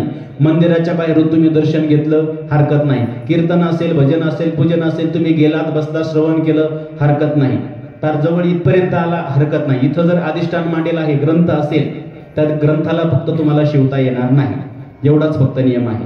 नाही तर काही काही सुतकामध्ये मग देव नाही, धर्म नाही, पूजा नाही, पाठ नाही, हे ठीक आहे, समजा पूजा पाठ बंद, पण नाही कीर्तन आहे गावात येता का? नाही आम्हाला सुतक आहे. अहो प्रवचन आहे गावात येता का? नाही आम्हाला सुतक आहे. कथा चालू आहे गावात येता का? ऐका. नाही आम्हाला सुतक आहे, चालणार नाही. सुतकामध्ये देव धर्म ऐकायला काहीही हरकत नाही. मग त्या नियमाला अनुसरून सुतकाच्या असणाऱ्या कालावधीमध्ये जर मंगल कार्य कुठलंच चालत नाही, तर मग आरती आपण करतो, ती आरती मंगल आहे का अमंगल आहे? मंगल आरती. सुतकाच्या कालावधीमध्ये जर मंगल कार्य चालत नाही तर मंगल आरती कसं काय करता? काहीतरी कुणीतरी अज्ञानी व्यक्तीनं हे पिल्लू सोडून दिलं, लोक तेच करायला लागले. बरं आरती तरी कुणाची करतो? गणपती बाप्पाची, नाही तर पांडुरंगाची. आणि ओवाळता कुणाला? त्या प्रेताला. नेमकं ते प्रेत आहे का गणपती आहे का पांडुरंग आहे? आरती कुणाची करता, ओवाळता कुणाला? आरती ही शास्त्रमान्य नाहीच, आरती करायचीच नाही. कुणी जर करत असेल तर तुम्ही स्वतःहून पुढे जा, कारण त्या माध्यमातून त्याच कुळाला त्या ठिकाणी त्या माध्यमातून दोष भोगावा लागणार आहे, पीडा भोगावी लागणार आहे. त्या पिढीपासून जर वाचायचं असेल तर या गोष्टीकडे आपण त्या ठिकाणी प्राकर्षानं लक्ष दिलं पाहिजे. म्हणून त्या ठिकाणी प्रेत उचललं, गावात त्या ठिकाणी फिरवलं, पहिला त्या ठिकाणी दिला जातो विसावा. त्या विसाव्याच्या ठिकाणी पहिलं श्राद्ध केलं जातं, त्याला हिरण्य श्राद्ध म्हटलं जातं. आता त्याच्या अंतर्गतही इकडं परभणी, हिंगोली, वाशिम त्या परिसरात जर गेलं तर तिकडं पुरी भाजी देतात. त्या कमरेला जे उपप्रावरण असतं त्याच्यामध्ये पुरी भाजी बांधून देतात. थोडंसं पुढे जालना वगैरे औरंगाबाद या भागात आलं तर त्याच्यामध्ये ज्वारी देतात बांधून. खानदेशात जर तुम्ही गेला तर त्या उपप्रावरण्यामध्ये सप्तधान्य बांधून दिलं जातं. आता आपल्याकडे काय बांधलं जातं येईल सांगता? तुम्ही गेले नाही कोणाला पोचवायला? आपल्याकडे त्या उपप्रावरण्यामध्ये तांदूळ दिले जातात. काही ठिकाणी कच्चे तांदूळ देतात, काही ठिकाणी घरून फक्त नॉर्मल त्याला उकाडा देऊन ते तांदूळ आणले जातात. आणि त्या विसाव्यावरती त्या व्यक्तीच्या नावानं पहिलं श्राद्ध त्या ठिकाणी केलं जातं. अमान्य श्राद्ध त्याला म्हणतात. आम म्हणजे कच्च आणि धान्य, कच्च्या धान्याच्या माध्यमातून दिलेलं ते श्राद्ध. नंतर त्यातील उर्वरित भाग स्मशानभूमीत नेला जातो. म्हणजे तिथं पहिलं दिलेलं श्राद्ध म्हणजे यांनी याच्या कौटुंबिक जीवनामध्ये जे काही कर्म केलं त्या कर्माला अनुसरून ते पहिलं श्राद्ध तिथं अमान्य श्राद्ध ते तिथं दिलं जातं. राहिलेला त्याचा भाग स्मशानभूमीत दिला जातो. तिथून पुढे संसार प्रपंच वगळता यानं याच्या जीवनात जो परमार्थिक कार्य केलं त्या परमार्थिक कार्याला अनुसरून ते असणारा श्राद्ध किंवा तो असणारा दान धर्म स्मशानभूमीत नेलं गेलं. स्मशानभूमीत नेल्याच्या नंतर त्या ठिकाणी गावरान गाईच्या शेणानं व्यवस्थित सारवून घेतलं गेलं पाहिजे. थोडीशी तरी जागा सारवून घेतली गेली पाहिजे. काही म्हणतील महाराज मग आता ते अँगलची सिस्टम निघाली, आता तिथं कसं सारवणार? ठीक आहे, सारवता नाही येणार. गावरान गाईचं शुद्ध गोमूत्र न्या आणि ते गोमूत्र त्यावरती शिंपडून मगच त्या ठिकाणी सरंदाचा. कारण तो अंत्यविधी अंत्यसंस्कार म्हणजे नुसतं त्या व्यक्तीला जाळायचं म्हणून नसतं, त्या व्यक्तीच्या जीवनातील त्याच्या आयुष्यातील सगळ्यात शेवटचा असणारा तो यज्ञ आहे. आणि यज्ञ हा पवित्रतेनं झाला पाहिजे. त्या कुळाकरता त्या व्यक्तीच्या अनुषंगानं सूतक आहे, अशौच आहे, परंतु इतरांच्या दृष्टीनं आणि त्या व्यक्तीच्या दृष्टीनं तो असणारा यज्ञ आहे. तो यज्ञ पवित्रतेनंच त्या ठिकाणी झाला पाहिजे. आणि तो यज्ञ करत असताना भावकीतल्या पाहुण्यातल्या कोणी माता भगिनी असतील, कोणी इतर लोक असतील, दुसरे सुतकी लोक असतील, दुसऱ्या कुळातील लोक त्यांना सुतक पडलेलं आहे, त्यानं त्या प्रेताला हात लावायला जाऊ नये. रजस्वला स्त्री असेल तिनं सुद्धा प्रेताच्या जवळ जाऊ नये. आपली सावली सुद्धा चालत नाही, स्पर्श तर बिलकुल चालणार नाही. कितीही जवळचं असून किती काही असो त्या गडबडीत त्या स्त्रीनं तिथं जाऊ नये, शास्त्र मान्यते नाही. एवढंच नाही, रजस्वला स्त्री आणि ज्या व्यक्तीचे डोळे असे तिरळे आहेत किंवा बांग पाहणं असं असेल, कोणी वाईट नका वाटू देऊ असेल कोणी, तर शास्त्रात जे आहे ते सांगतो. श्राद्ध विधी करत असताना सुद्धा कुक्कुट पालन असेल, मेष पालन असेल, परत कोंबडी पालन असेल, तिरळी बघणारी व्यक्ती असेल, रजस्वाला स्त्री असेल, या सगळ्यांची नजर सुद्धा श्राद्धाच्या पिंडावरती पडलेली चालत नाही. ती जर नजर त्यांची त्या पिंडावरती पडत असेल तर तुमचा श्राद्ध विधी त्या ठिकाणी फेल ठरतो. याची पण काळजी घेणं आपण गरजेचं आहे. नाही तर शेजारीत पोल्ट्री फार्म आहे, भरपूर पोल्ट्रीचं त्यांचं त्या ठिकाणी सगळं चालू असतो विकास, तीच व्यक्ती हे सगळं कार्य करायला असते. पिंडदान सुद्धा त्याच व्यक्तीच्या हातून किंवा तीच व्यक्ती सगळं करायला धरायला असते. त्या व्यक्तीची नजर सुद्धा त्यावरती पडलेली चालत नाही. ही पण काळजी घेणं गरजेचं आहे. त्याच्याकरता ब्राह्मण देवता आपल्याला विशिष्ट नियम सांगतात. आपण बहुतांशी या गोष्टीकडे दुर्लक्ष करतो, पण त्याच्याकडे लक्ष देऊन त्या गोष्टी केल्या पाहिजे. खाली स्मशानभूमी असेल, गावरान गाईच्या शेणानं थोडंसं सारून घ्यायचं. वडील जर असतील तर कुंकुवाचं स्वस्तिक काढायचं. आई जर असेल तर हळदीचं स्वस्तिक काढायचं. तदनंतर ते असणारं सरण रचायचं. सरणावरती त्या व्यक्तीला दक्षिणोत्तर ठेवलं जातं. अग्निडाग देण्याच्या अनुषंगानं अधिकार हा फक्त मोठ्या मुलाला शास्त्रानं दिलेला आहे, पण आपल्याकडे तसं नाही. आपल्याकडे काय आहे, वडील जर असतील तर मोठा मुलगा अग्निडाग देतो आणि आई असेल तर लहान मुलगा. शास्त्राला हे मान्य नाही. त्याला पर्याय निघतो. कसा पर्याय? जर समजा वडील अगोदर गेले आणि वडिलांना अग्निडाग मोठ्यानं दिला, वडिलांना पाणी मोठ्यानं पाजलं, मग लहानाला वाटतं आईचं कार्य माझ्या हातून घडावं, म्हणून लहाना मोठ्याला जर म्हटला की दादा आईचं कार्य मी करू का, मग मोठ्या दादानं जर होकार दिला तरच लहान्याला ते कार्य करण्याचा अधिकार आहे. मोठ्यानं जर होकार दिला नाही तर लहान्यानं केलेलं कार्य त्यालाही पावत नाही, गेलेल्या व्यक्तीच्या नावाने ते पावत नाही. बरेचसे लोक या वादाच्या याच्यामध्ये डबल सुद्धा कार्य करतात. डबल दावे, डबल श्राद्ध, डबल दावे, डबल श्राद्ध बिलकुल शास्त्र मान्य नाही. तुमची पार तिकडे पिढी जात दुश्मनी असू द्या किंवा काहीही असू द्या, एक जर करत असेल ना, मोठा करत असेल त्याला करू द्या. तुम्ही शांत राहून घ्या. आई किंवा वडिलांवरती फार तुमचं त्या ठिकाणी श्रद्धा आहे, खूप भक्ती आहे, खूप त्यांच्याबद्दल तुम्हाला जर कळवळा असेल ते कार्य, आणि तुम्ही भावाकडे जाऊ शकणार नसेल, हरकत नाही. तसं तर गेलंच पाहिजे. नाही गेलं हरकत नाही. तुमची दुश्मनी, तुमचं काय असेल भाव तुमच्या जवळ, पण तुम्ही पुन्हा ते कार्य डबल करायचं नाही. पितरांच्या नावानं कार्य करायचं ना. गावात सप्ताह असेल, आजूबाजूला कुठं सप्ताह असेल, वृद्धाश्रम असेल, अनाथाश्रम असेल, तिथं जाऊन गेलेल्या आई वडिलांच्या नावानं तुम्ही पंक्ती देऊ शकता. पण इथं दशक्रिया विधी, श्राद्ध विधी इथं डबल करू नये, हे शास्त्र मान्य नाही. म्हणून त्या ठिकाणी अग्निडाग देते वेळेस लहान्यानं मोठ्याला विचारून मोठ्यानं होकार दिला तर लहान्याला अग्निडाग देण्याचा अधिकार आहे. नंतर ते अग्निडाग दिला जातो. आता अग्निडाग दिल्याच्या नंतर ते असणारं कुंभ घेऊन प्रदक्षिणा मारली जाते.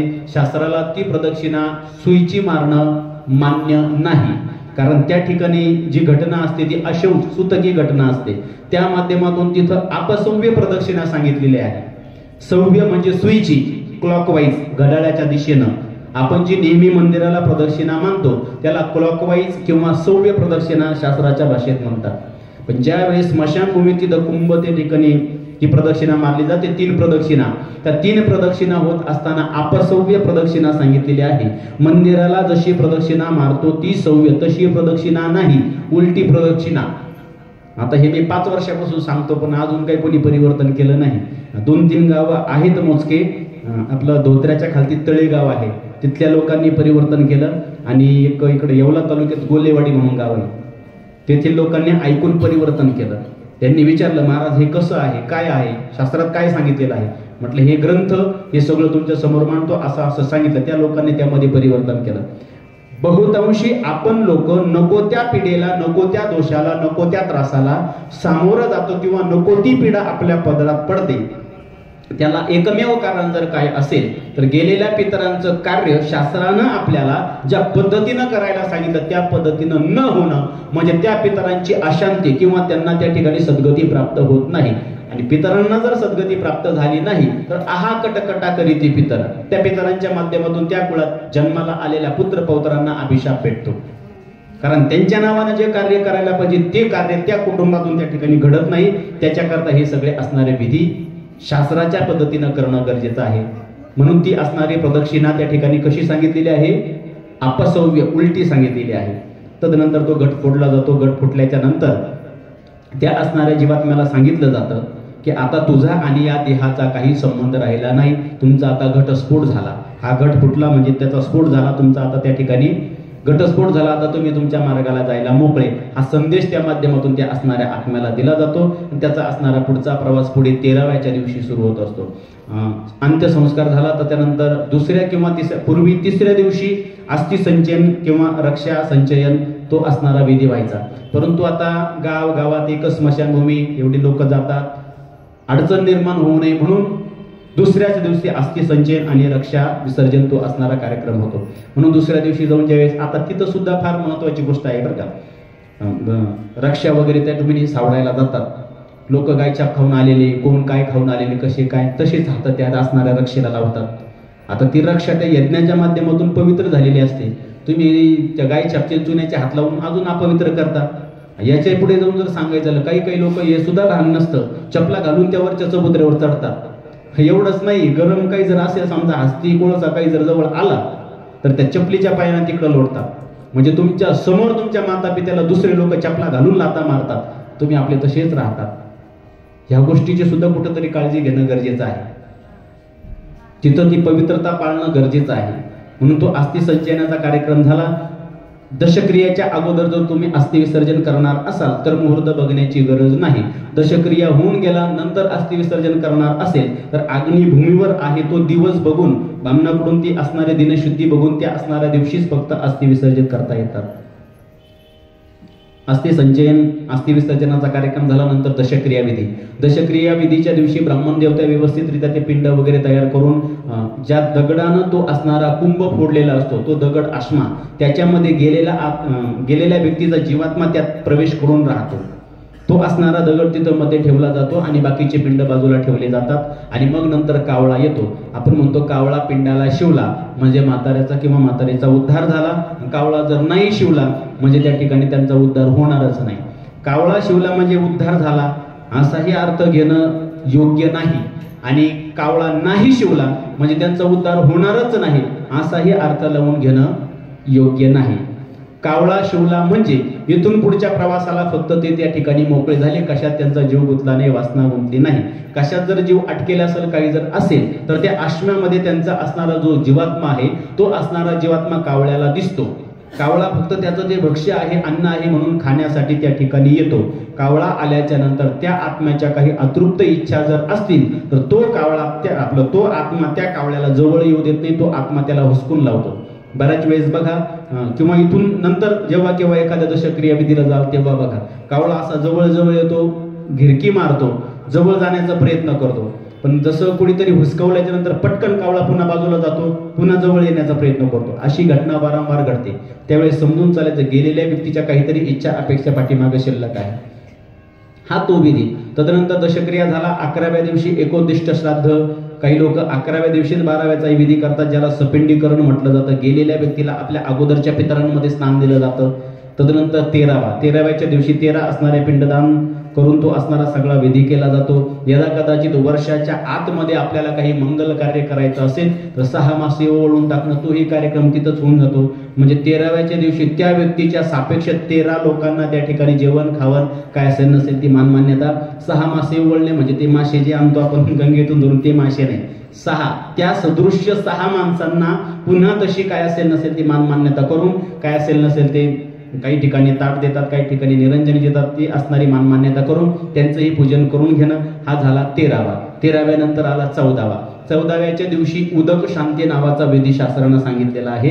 बहुतांशी लोक हा विधी न केल्यामुळे, मी सुरुवातीला बोलून गेलो, मुला मुलींचे अभ्यासात बुद्धी हुशार असून सुद्धा अभ्यासात मन न लागणं किंवा जरी मन लागलं तर ऐन परीक्षेच्या वेळेस त्यांना काही न आठवणं, या गोष्टी जिथे घडतात समजून चालायचं आपल्या घरामध्ये नकारात्मकता बदलेली आहे.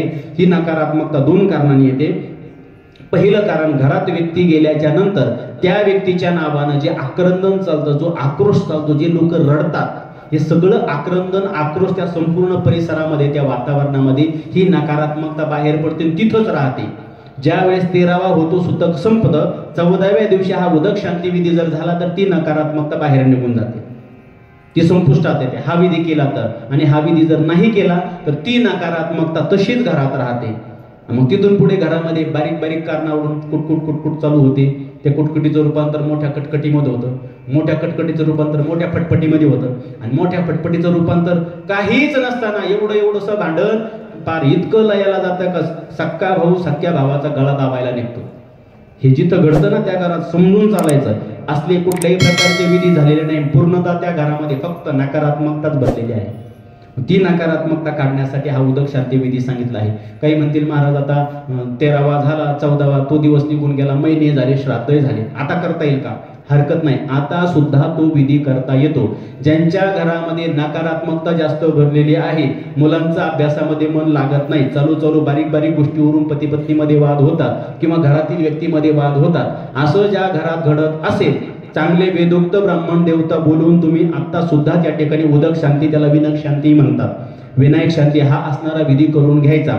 बऱ्याच ठिकाणी मी असं सांगितलं, काही लोकांनी विधी केला, विधी केल्याच्या नंतर मला फोन केला, महाराज तुम्ही सांगितलं होतं तो विधी केला बरं का? मी विचारायचं बरोबर कुठले ब्राह्मण होते? आमचे इथले जवळचे ब्राह्मण होते. बरं किती वेळा झाला? अहो काही नाही, पाऊण तासात सगळं पार जिकडं तिकडं झालं म्हणे महाराज, पाऊण तासात जिकडं तिकडं झालं, तुमचा विधीच झाला नाही म्हटलं. म्हणे कसं काय हो? हा विधी करण्यासाठी चौरंगावरती त्या ठिकाणी ते मातृका मंडल मांडलं जातं, त्या ठिकाणी तो कुंभ ठेवला जातो, त्याच्यावरती नारळ ठेवलं जातं. जे मंत्रघोष म्हणायचे आहे का, त्या मंत्रघोषाचं उदक शांतीचं विनायक शांतीचं असं संस्कृत श्लोकांचं पुस्तक आहे. आणि ते असणारं पुस्तक, संस्कृत श्लोकांचं असणारं पुस्तक, ते पुस्तक पहिल्यापासून तर शेवटपर्यंत ते पूर्ण वाचावं लागतं. ते वाचण्यासाठी फार फास्ट वाचणारे जरी असले तरी त्यांना कमीत कमी 2.5 तास लागतो. म्हणजे पहिली पूजेची मांडणी आणि नंतरचं काय असेल नसन ते उत्तर पूजा, हे सगळं धरून कमीत कमी 3 तास धरायचे. 3 तास जर तुमची पूजा झाली तर समजायचं उदक शांती विधी तुमचा झाला. नाही तर अर्धान पाऊण आणि 1-1.5 तासात उदक शांती होत नाही. असा जर विधी तुमचा झाला समजून घ्यायचं झालंच नाही. बरेचसे लोक मुलांच्या मुलींच्या काही शांत्या सांगितलेल्या असतात. जसं मी सुरुवातीला सांगितलं, एखाद्या नक्षत्रावरती व्यक्ती गेली की 11व्या दिवशी शांती करावी लागते. त्या अनुषंगानं जर विचार केला, आपले 27 नक्षत्र आहेत सगळे. काही नक्षत्र जन्माकरता वाईट आहेत, काही नक्षत्र मृत्यू करता वाईट आहेत. मग जातकांच्या दृष्टीनं जे नक्षत्र जन्माकरता वाईट आहेत आणि त्या वाईट नक्षत्रावरती जर एखादा मूल किंवा एखादी मुलगी जन्माला आली असेल तर विशिष्ट काही नक्षत्रावरती जन्मलेले मुलं आई वडिलांना त्रास देतात, विशिष्ट काही नक्षत्रावरती जन्माला आलेले मुलं मुली भावाला किंवा बहिणीला त्रास देतात, विशिष्ट काही नक्षत्रावरती जन्माला आलेले मुलं मुली सासू सासऱ्यांना त्रास देतात. हे नक्षत्रावरती असतं बरं का. ज्या घरात असं घडत असं समजून घ्यायचं याचं नक्षत्र या पद्धतीचं असलं पाहिजे, आणि असतंच तसं. म्हणून हे नक्षत्र सुद्धा त्या ठिकाणी महत्वाचे आहे. मग या नक्षत्राच्या दृष्टीनं तो असणारा जन्म, त्या असणाऱ्या जातकाचा जन्म कोणत्या नक्षत्राचा आहे, केव्हा झालेला आहे, त्या अनुषंगानं त्याचे असणारे परिणाम दुष्परिणाम त्याच्यावरती घडत असतात. म्हणून हा असणारा उदक शांती नावाचा जो विधी आहे, हा विधी 14व्या दिवशी शास्त्रानं सांगितलं त्या पद्धतीनं करून घेतला पाहिजे. आणि जातकांच्या पुढच्या असणाऱ्या दृष्टीनं त्यांची बुद्धी रिलॅक्स राहावी, फ्री राहावी, मुलं फ्री माइंडेड राहावी, घरातील वातावरण सकारात्मक राहावं, असं जर वाटत असेल तर हा विधी त्या ठिकाणी घरात होणं गरजेचं आहे. आणि हा विधी जर घरामध्ये झाला, व्यवस्थितरित्या जर झाला, तर घरातली नकारात्मकता निघून जाते आणि पुढे त्या ठिकाणी घरातील कार्य सुरळीत चालू होण्यास मदत होते. म्हणून या गोष्टी शास्त्राप्रमाणे करणं गरजेचं आहे. 14वा झाला, तदनंतर पहिला महिना जो घातला जातो तो जिवंत वाराला घातला जातो. तिथून पुढचे सगळे असणारे महिने, व्यक्ती ज्या तिथीला गेली ती असणारी तिथी बरोबर 1 महिन्यानंतर ज्या दिवशी तुम्ही सकाळी महिना घालणार आहात, उपास करून जेवू घालणार आहात, त्या कालावधीमध्ये असणं गरजेचं आहे, किंवा त्या दिवशी ती तिथी आहे आणि तिथी काढताना समजा सांगणाऱ्याकडून चुकलं, गडबड जर झाली तर तुम्ही जो उपास करू जेवू घालणार फक्त त्याचं पोट फुगल तेवढंच फक्त तुम्हाला प्राप्त होईल. गेलेल्या व्यक्तीच्या नावानं जो उपास करू जेवू घालतात तो उपास करू त्या ठिकाणी त्यांना त्याचं पुण्य भेटत नाही. गेलेल्या व्यक्तीच्या नावानं तुम्ही जो उपास करू जेवू घालता त्याला तुम्ही जेवढं तृप्त करता त्या तृप्तीचा असणारा ढेकर त्याचा आला म्हणजे त्याच्या तृप्तीचं असणारं पुण्य, हे पुण्य गेलेल्या व्यक्तीला प्राप्त होतं आणि त्याचा पुढचा असणारा प्रवास त्या ठिकाणी सुखकर होतो. त्याचा तो असणारा जो प्रवास आहे, आता हे सगळे 12 महिने हा सगळा जो प्रवास आहे, 1 महिन्याला 1 उपास करू जेव्हा आपण घालतो.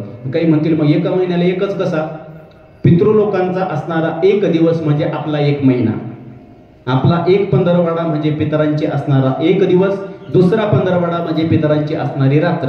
म्हणजे पहिला पक्ष दुसरा पक्ष, पहिला पंधरवडा दुसरा पंधरवडा म्हणजे प्रतिपदा ते पौर्णिमा, पुन्हा परत दुसरी प्रतिपदा ते अमावस्या, हा पूर्ण महिना म्हणजे पितरांचे असणारे 1 दिवस आणि 1 रात्र. म्हणून आपल्या दृष्टीनं तो 1 महिना, पितरांच्या दृष्टीनं 1 दिवस. मग 1 दिवस पूर्ण चालण्यासाठी किंवा प्रवास करण्यासाठी 1 वेळ तरी आपलं पोट यथेच्छ भरलं पाहिजे, जेणेकरून त्या एनर्जीवरती आपण पुढचा प्रवास करू. अगदी त्याच न्यायानं गेलेल्या पितरांकरता प्रति मासिक श्राद्ध त्या ठिकाणी घातलं जातं. त्या मासिक श्राद्धाच्या माध्यमातून त्या असणाऱ्या उपास करूला जीव घातल्याचं पुण्य त्या असणाऱ्या गेलेल्या व्यक्तीला प्राप्त होतं, त्यांचा असणारा पुढचा प्रवास होतो. म्हणून त्या तिथीला पुढील असणारे महिने. आणि पुन्हा आला श्राद्ध विधी. गेलेली व्यक्ती ज्या तिथीला गेली ती तिथी बरोबर 1 वर्षाने सकाळी 10 ते 2 या कालावधीमध्ये ज्या दिवशी असेल त्याच दिवशी श्राद्ध करणं गरजेचं आहे. त्याच दिवशी ते फलीभूत होतं. आता यात अजून पोट नियम असा निघतो, यदा कदाचित श्राद्धाच्या दिवशी किंवा त्याच्या अगोदर तुम्हाला जर सुतक पडलं तर मग काय करायचं? सुतक पडल्याच्या नंतर सुतकामध्ये आपले पितर आपण दिलेला घास सेवन करत नाही. सुतकामध्ये श्राद्ध विधी करायचा नाही. काय करायचं पर्याय त्याच्याकरता? ज्यावेळेस आपलं सुतक संपेल, सुतक संपल्याच्या नंतर येणारी दशमी, द्वादशी, चतुर्दशी किंवा अमावस्या, पौर्णिमा या ज्या तिथी असतील या तिथीला तुम्ही त्या ठिकाणी श्राद्ध घालू शकता. कारण त्या तिथीला सुतक असल्या कारणानं तुम्हाला त्या ठिकाणी जमणार नाही. अजून यामध्ये विशेष भाग आहे. गेलेल्या पितरांच्या नावानं आपल्याला जे कर्म करायला सांगितलं त्यामध्ये हे घास देणं या असणाऱ्या दृष्टीनं जर बघितलं तर पित्र आपण दर भाद्रपद महिन्यामध्ये पहिल्या 15वाड्यामध्ये गेलेल्या पितरांच्या नावानं पितृजीव घालतो. हे पितृजीव घालण्याच्या अनुषंगानं यदा कदाचित आपल्या कुळामध्ये दुसऱ्या जाती धर्मातील मुलगी जर आलेली असेल, थोडक्यात सांगायचं म्हणजे दुसऱ्या जाती धर्मातील किंवा दुसऱ्या जातीतील असणारी मुलगी जर आपली सून म्हणून आली. आता आंतरजातीय विवाहासाठी शासनानं परमिशन दिली पण शास्त्रानं दिलेली नाही. शासन कदाचित मान्य करेल पण शास्त्राला ते मान्य नाही. तुम्ही म्हणाल काय होतं? त्याचं होतं असं, दुसऱ्या जाती धर्मातील कुळातील मुलगी जर असेल, मग आपले लोक हे देऊकने एवढं बारीक सारीक का बघतात? हा कुलाचार कुलधर्म हा सगळा पूर्वापार चालत आलेला आहे, त्याचा काहीतरी संदर्भ आहेच ना त्या गोष्टीशी. दुसऱ्या जाती धर्मातील मुलगी आपल्या कुटुंबात असेल आणि तिनं स्वयंपाक जर केला, तो जर तुम्ही पितरांना खाऊ घातला, चुकूनही तुमच्या घरात कधीच त्या ठिकाणी तुम्ही दिलेला घास पितर सेवन करणार नाही, कावळा शिवणारच नाही. असं जर कोणाच्या कुटुंबात असेल, वाईट वाटून घेऊ नका. आपल्याच कुळातील दुसरं कोणीतरी सवाशीण बोलून तिच्या हातून स्वयंपाक बनवून तो स्वयंपाक त्या ठिकाणी वाढा, म्हणजे त्या माध्यमातून तो असणारा पिंडदान विधी किंवा कावळ्याला घास त्या ठिकाणी ठेवा. शास्त्राला त्या ठिकाणी या गोष्टी मान्य नाही. त्या दृष्टीनं हे सगळे असणारे महिने झाले, श्राद्ध विधी झाला. त्या दिवशी तेही नियम आपल्याला ब्राह्मण देवता सांगतात. आपण त्या नियमांचं किती पालन करतो काय ते पण आपल्यावरती आहे. आता हा झाला सरळ हा असणारा श्राद्ध विधीपर्यंतचा प्रवास. 13वा झाला. 13व्याच्या नंतर त्या असणाऱ्या आत्म्याचा पुढचा प्रवास चालू होतो. 13व्याच्या दिवशी आपण पाण्यामध्ये ते असणारे पिंड विसर्जित केले, मारुतीला देवा लावला, टोपी घातली, आपला असणारा सुतक संपलं, त्या आत्म्याचा पुढचा प्रवास चालू झाला. त्याचा पुढचा असणारा जो प्रवास आहे 48 दिवस यमदूतांच्या समवेत तो असणारा जीवात्मा त्याचा असणारा पायी प्रवास असतो. त्या पायी प्रवासामध्ये त्याला अनेक प्रकारच्या अडचणी येतात. त्या अडचणी येऊ नये म्हणून आपण दशक्रियेच्या दिवशी बघा, काही लोक छत्री देतात, काही चप्पल देतात, काही बॅटरी देतात. हे कशा करता? हे दान धर्म इथं दिल्याच्या नंतर याचं असणारं पुण्य त्या व्यक्तीला तिकडं प्राप्त होतं आणि त्या व्यक्तीला त्या असणाऱ्या प्रवासामध्ये या दृष्टीनं ज्या अडचणी येतात याच्यापासून त्या ठिकाणी निवृत्ती प्राप्त होते. म्हणून त्या गोष्टींचा असणारा दान सांगितलेलं आहे. 48 दिवस त्या असणाऱ्या व्यक्तीचा तो प्रवास चालतो. पुढे वैतरणा नावाची असणारी नदी, आता आपल्याकडे जी मुंबई परिसरामध्ये आहे ती वैतरणा नाही बरं का, ही गरुड पुराणातली वैतरणी नदी वेगळी. रक्त, मांस, हाडं, रुधिरा, हू या दुर्गंधीनं त्या ठिकाणी भरलेली, विष्ठा, मूत्र, मल, मूत्र यानं भरलेली ती असणारी नदी, त्याच्यामधून त्या असणाऱ्या व्यक्तीचा प्रवास असतो. हा प्रवास असतो 39 दिवसाचा. आणि तो प्रवास करण्यासाठी नदीच्या कडेला कामधेनू नावाची असणारी गोमाता असते. मनुष्यानं आयुष्यात एकदा तरी गोदान केलेलं असावं. ते गोदानाचं पुण्य आपल्याकडे जर असेल तरच ती कामधेनू माता आपल्याला ती वैतरणा नदी त्या ठिकाणी पार करण्यासाठी मदत करते, अन्यथा नाही गोदान शक्य. कमीत कमी गोसेवा, आता गोसेवा काही म्हणतील महाराज आम्ही 100 गाई सांभाळतो. 100 गाई सांभाळता तुम्ही, पण कोणत्या? जराशा, पूर्णतः नाही. बोलण्याचा आशय लक्षात घ्या. गावरान गाय जिला म्हणतो आपण तीच पूर्ण गाय आहे. जी जराशी, थोडीशी गाय, थोडीशी दुसरं संकरित आहे ना, ही सगळी पैदास आपल्याला सगळ्याला ज्ञात आहे. त्या गाईचं गोमूत्र किंवा त्या गाईचं गोदान चालत नाही. त्या गाईचं दान कोणी करू शकत नाही, कारण त्याची किंमत जास्त आहे. गावरान गाई अशाच दिल्या जातात. म्हणून गावरान गाईचं दान घडणं गरजेचं आहे. नाही दान, कमीत कमी सेवा, नाही सेवा करणं शक्य. कारण काही लोक समजा सिटीमध्ये राहणारे आहेत, मला सिटीमध्ये कुठं गाय आणणार, कुठं सेवा करणार? हरकत नाही, सिटीच्या बाजूला कुठंतरी गोशाळा असेल, जा तिथे 15 दिवसाचा, महिन्याचा चारा तुमच्या नावानं द्या किंवा पितरांच्या नावानं द्या. ते जे प्राप्त पुण्य आहे त्या पुण्याच्या बदल्यात ती गोमाता तुम्हाला ती वैतरणी नदी पार करण्यासाठी मदत करेल. आणि मग ती नदी पार झाल्याच्या नंतर किती दिवस पूर्ण झाले? पहिले 13, नंतरचे 48, 61 आणि नदीमधले 39. 61 आणि 39 100 दिवस. हा 100 दिवसाचा कालावधी पूर्ण झाल्याच्या नंतर मग ते यमाचे यमदूत त्या जीवात्म्याला यमसदनामध्ये नेतात. आणि तिथं गेल्याच्या नंतर त्यानं केलेल्या कर्मानुसार त्याला त्या ठिकाणी शिक्षा प्राप्त होते. म्हणून आपण पितृपंधरवाड्यामध्ये चतुर्थीला जे भरणी श्राद्ध करतो, हे भरणी श्राद्ध बहुतांशी लोक किती कालावधी झाला किती नाही हे काही माहीत नसतं. फक्त आलं भरणी श्राद्ध आणि केलं भरणी श्राद्ध, झालं भरणी श्राद्ध, असं नाही. घरातील व्यक्ती जाऊन जर हे 100 दिवस पूर्ण झालेले असतील तरच त्या वर्षी भरणी श्राद्ध करा, अन्यथा करू नका. काही म्हणतील मग पुढच्या वर्षी करता येतं का? हरकत नाही, पुढच्या वर्षी सुद्धा भरणी श्राद्ध करता येतं. एका भरणी श्राद्धाच्या माध्यमातून गेलेल्या पितरांच्या नावानं तुम्ही जे पिंडदान करता किंवा तो भरणी श्राद्ध विधी करता, एका भरणी श्राद्धाच्या माध्यमातून 100 पिंडदानाचं पुण्य तुम्हाला त्या ठिकाणी प्राप्त होतं. म्हणून नंतर सुद्धा तुम्ही ते भरणी श्राद्ध करू शकता. पण व्यक्ती गेल्याच्या नंतर 100 दिवसाच्या आत जर भरणी श्राद्ध आलं तर ते शास्त्राला मान्य नाही, ते करायचं नाही. हे 100 दिवस पूर्ण झाले, त्या जीवात्म्याला त्या ठिकाणी यमसदनात नेलं. यमसदनात नेल्याच्या नंतर त्याच्या कर्मानुसार मारिती, तोडीती, झोडीती, निष्ठुर यमाचे किंकर बहुसा, मग त्या ठिकाणी त्याच्या कर्मानुसार त्याला शिक्षा दिली जाते. आणि त्या यमसदनामध्ये त्याला 265 दिवस शिक्षा दिली जाते. पहिले किती दिवस झाले? 100. आणि आता हे नंतरचे 265, असे 365 दिवस पूर्ण झाले की मग यमसदनामधून तो ज्या कुळामध्ये, ज्या गोत्रामध्ये जन्माला आला होता तिथं याच्या नावानं काहीतरी पिंडदानादी कर्म होतील. मग ते पुण्य किंवा ते पिंड सेवन करण्यासाठी यमसदनातून त्याला मोकळं केलं जातं, मुक्त केलं जातं. म्हणून आजच्या असणाऱ्या दिवसाला अर्थात 365 दिवस पूर्ण झाल्याच्या नंतर ज्या दिवशी त्या व्यक्तीचं असणारं वर्ष श्राद्ध असतं त्या दिवशी गेलेल्या व्यक्तीला यमसदनातून मुक्त केलं जातं. आणि ती व्यक्ती आपण ज्या कुळात गोत्रात जन्माला आलो तिथं येऊन आपल्या वाट्याचा, आपल्या नावाचा असणारा, पिंडाचा असणारा भाग, त्या पिंडाचा असणारं पुण्य, ते असणारं सेवन करण्याकरता त्या ठिकाणी येते. म्हणून आजच्या दिवशी व्यवस्थित नियमानं या सगळ्या असणाऱ्या गोष्टी करणं गरजेचं आहे. आजच्या दिवशी अर्थात श्राद्धाच्या दिवशी जे श्राद्ध करते आहेत, अर्थात बाबांचे जे मुलं असतील, या मुलांनी आपलं श्राद्ध कर्म वगळता दुसऱ्या कोणत्याही पाहुण्याची प्रामुख्यानं वाढ बघू नये. त्यानं पितरांची अवहेलना होते, हे पण चालत नाही. असे बरेचसे बारीक सारीक नियम आहेत, ब्राह्मण देवता आपल्याला सांगतात. त्या नियमाला अनुसरून हा सगळा असणारा विधी होणं गरजेचं आहे. म्हणून हा असणारा आजचा आत्मामुक्तीचा श्राद्धविधीचा असणारा दिन, म्हणून आपला हा असणारा प्रवास मृत्यूपासून ते श्राद्धविधीपर्यंत सगळं सांगण्याचा असणारा प्रयत्न. म्हणून कैलासवासी सुधाकर धोंडेबा पाटील शिंदे यांचं असणारं प्रथम पुण्यस्मरण, शास्त्राच्या भाषेत आत्मामुक्ती दिन, आपल्या भाषेत वर्ष श्राद्ध, आणि त्या निमित्तानं आयोजित ही असणारी प्रवचनरूपी सेवा, ज्यांच्या माध्यमातून आमंत्रण आलं.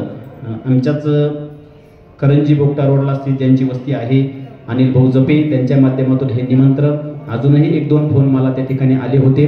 बर्गे सर असतील किंवा इतर काही मंडळी असतील, त्यांच्या माध्यमातून या असणाऱ्या कार्यक्रमाचं निमंत्रण मला प्राप्त झालं, त्यांचेही आभार मानतो. आणि कैलासवासी सुधाकर धोंडेबा पाटील शिंदे यांच्या अनुषंगानं आपल्या सर्वांच्या वतीनं आणि व्यासमंचाच्या वतीनं भगवंताच्या चरणारविंदी एवढीच प्रार्थना करतो की देवा यांना तुझ्या चरणाजवळ त्या ठिकाणी जागा दे आणि यांच्या अनुषंगानं या असणाऱ्या कुळाला कुठल्याही प्रकारची पीडा क्लेश त्रास याला सामोरं जावं लागू नये या दृष्टीनं त्या असणाऱ्या कुटुंबावरती त्यांची कृपा असू दे।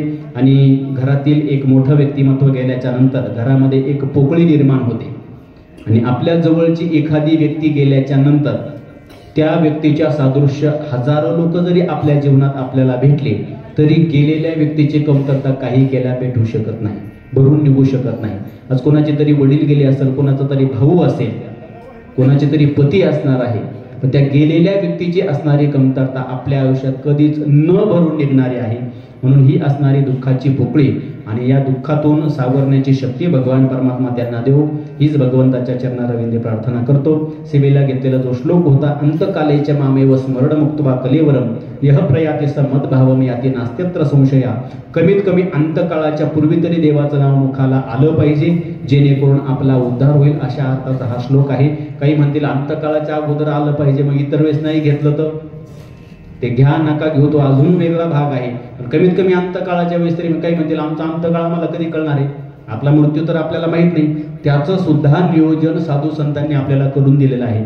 तेवढं फक्त 2 मिनिटात सांगतो आणि सेवेला पूर्ण विराम देतो। आपण ज्यावेळेस आंघोळ करतो, आंघोळ करत असताना अंगावरती पाणी घेतो, पाणी घेतल्याच्या नंतर कितीही पाणी टाकलं तरी छातीजवळचा हा असणारा भाग जर कोरडा राहत असेल, समजून चालायचं तिथून पुढे 1 वर्षामध्ये आपला मृत्यू निश्चित आहे। उत्तरेचा असणारा ध्रुव तारा सगळ्यांना दिसतो पण आपल्याला दिसत नाही। आता हा नियम डोळसांसाठी आहे बरं का, अंध व्यक्तीसाठी नाही। उत्तरेचा ध्रुव तारा सगळ्यांना दिसतो पण आपल्याला दिसत नाही, असं जेव्हा घडेल समजून चालायचं तिथून पुढे 9 महिन्यामध्ये आपला मृत्यू निश्चित आहे। बोलता बोलता हे कानाचे असणारे हे जे चाफे म्हणतो आपण याला, हे कान चाफे बोलता बोलता असे लुटू हलत असतील किंवा थरथर कापत असतील, असं ज्या दिवशी घडायला लागेल त्या दिवसापासून 6 महिन्यात आपला मृत्यू निश्चित आहे। तुम्ही झोपलेले आहात आणि झोपेतून उठल्याच्या नंतर एका कलरचे 2 कलर, एका व्यक्तीचे 2 व्यक्ती, 2 व्यक्तीचे 4 व्यक्ती असं जर दिसायला लागलं समजून चालायचं 3 महिन्यामध्ये तुमचा मृत्यू निश्चित आहे। तुम्ही झोपलेले आहात, बाहेर ऊन पडलेलं आहे आणि उन्हात सुद्धा आकाशामध्ये तुम्हाला चांदणे दिसतात, असा भास होणं किंवा स्वप्न पडणं असं ज्या दिवशी घडेल समजून चालायचं 1 महिन्यामध्ये तुमचा मृत्यू निश्चित आहे। तुमचीच मुलं तुम्हाला तेलानं आंघोळ घालतायत असं जर स्वप्न पडलं समजून चालायचं तिथून पुढे 15 दिवसामध्ये आपला मृत्यू निश्चित आहे। तुम्ही झोपलेले आहात आणि दक्षिणेकडून कुणीतरी काळासा पुरुष तुमच्याकडे चालत येत आहे असा भास झाला किंवा स्वप्न पडलं असं ज्या दिवशी घडेल समजून चालायचं तिथून पुढे 12 दिवसामध्ये तुमचा मृत्यू निश्चित आहे। याच्याही पुढे जाऊन ज्ञानोबा सांगतात, कानी घालून या बोट नाद जे ऐकती न ऐकता जाणावे 9 दिवस। कानात बोट घालून कान घट्ट बंद केल्याच्या नंतर गुंग अशा प्रकारचा अनाहत ध्वनी आपल्याला ऐकू येतो। ज्या दिवशी कान घट्ट बंद केल्याच्या नंतर तो गुंग असा ध्वनी आपल्याला ऐकू येणार नाही समजून चालायचं तिथून पुढे 9 दिवसामध्ये आपला मृत्यू निश्चित आहे। याच्याही पुढे जाऊन ज्ञानोबा सांगतात, आपले डोळे घट्ट बंद करायचे आणि डोळे बंद करून हात त्याच्यावरती ठेवायचे, चष्म्यावरून नाही बरं का, हातून घट्ट डोळे बंद केल्याच्या नंतर त्या असणाऱ्या डोळे बंद केल्याच्या नंतर पूर्ण आपल्याला काळोख त्या ठिकाणी दिसतो। त्या काळोखामध्ये असे गोलाकार लालसर चक्र आपल्याला त्या ठिकाणी दिसतात। ज्या दिवशी आपण आपले डोळे बंद केल्याच्या नंतर ते गोलाकार लालसर चक्र आपल्याला दिसणार नाही त्या दिवशी समजून चालायचं तिथून पुढे 7 दिवसामध्ये तुमचा असणारा मृत्यू निश्चित आहे। याच्याही पुढे जाऊन ज्ञानोबा सांगतात, आपल्या डोळ्याच्या वरती असणाऱ्या या भवया आपल्या डोळ्यानं आपल्याला सहज दिसतात, आरशात नाही प्रत्यक्षात। ज्या दिवशी आपल्या डोळ्याची भोवई आपल्याला दिसणार नाही समजून चालायचं तिथून पुढे 5 दिवसात आपला मृत्यू निश्चित आहे। आता याची ट्रायल बऱ्याच जणांनी घेतली पण जागेवर जाऊ द्या, 5 दिवस तरी आपले साबूत आहेत। याच्याही पुढे जाऊन त्या ठिकाणी सांगितलं जातं, आपल्या शरीरातले जे पंचप्राण आहेत ते पंचप्राण खालीवर त्यांचा असणारा प्रवास चालू असतो आणि त्याच्या माध्यमातून श्वासाला अवरोधन निर्माण होतं आणि त्यातून श्वास उलट गतीनं चालू होतो आणि उलट गतीनं श्वास चालू होऊन त्याला अवरोधन निर्माण होऊन असा घरघर आवाज येतो। जुने लोक त्याला घराडा म्हणायचे। घराडा लागल्याच्या नंतर अवघ्या 3 दिवसात व्यक्ती 100% जातो घराडा लागल्याच्या नंतर। म्हणून तो श्वास ऊर्ध्व गतीनं जर चालू झाला तर 3 दिवसात माणसाचा असणारा मृत्यू निश्चित असतो। आणि सगळ्यात शेवटी ज्ञानोबा त्या ठिकाणी सांगतात, नासागरीचे अग्र न दिसता नयनी तेची दिनी म्हणा रामकृष्ण। नासागरीचे अग्र म्हणजे आपला असणारा नाक, नाकाचा असणारा शेंडा, असो नसो तो भाग सोडून द्या, पण शेंड्याचा अग्रभाग ज्या दिवशी आपल्या डोळ्यानं आपल्या नाकाचा शेंडा, नाकाचा अग्रभाग आपल्याला आपल्या डोळ्यानं दिसणार नाही, समजून चालायचं तो दिवस आपल्या आयुष्यातील सगळ्यात शेवटचा दिवस आहे. म्हणून ज्ञानोबाराय म्हणतात तेची दिनी म्हणा रामकृष्ण. तेच या श्लोकात सांगितलं, अंतकालेच मामेव स्मरण मुक्त्वा कलेवरम. अंतकाळाच्या वेळेस भगवंताचं नाव त्या ठिकाणी आपल्या मुखात येणं गरजेचं आहे. आणि ते नाव मुखाला आल्याच्या नंतर निश्चित आपल्याला भगवंताच्या चरणाजवळ जागा भेटल्याशिवाय राहणार नाही. अशा साध्या सरळ अर्थाचा हा असणारा श्लोक.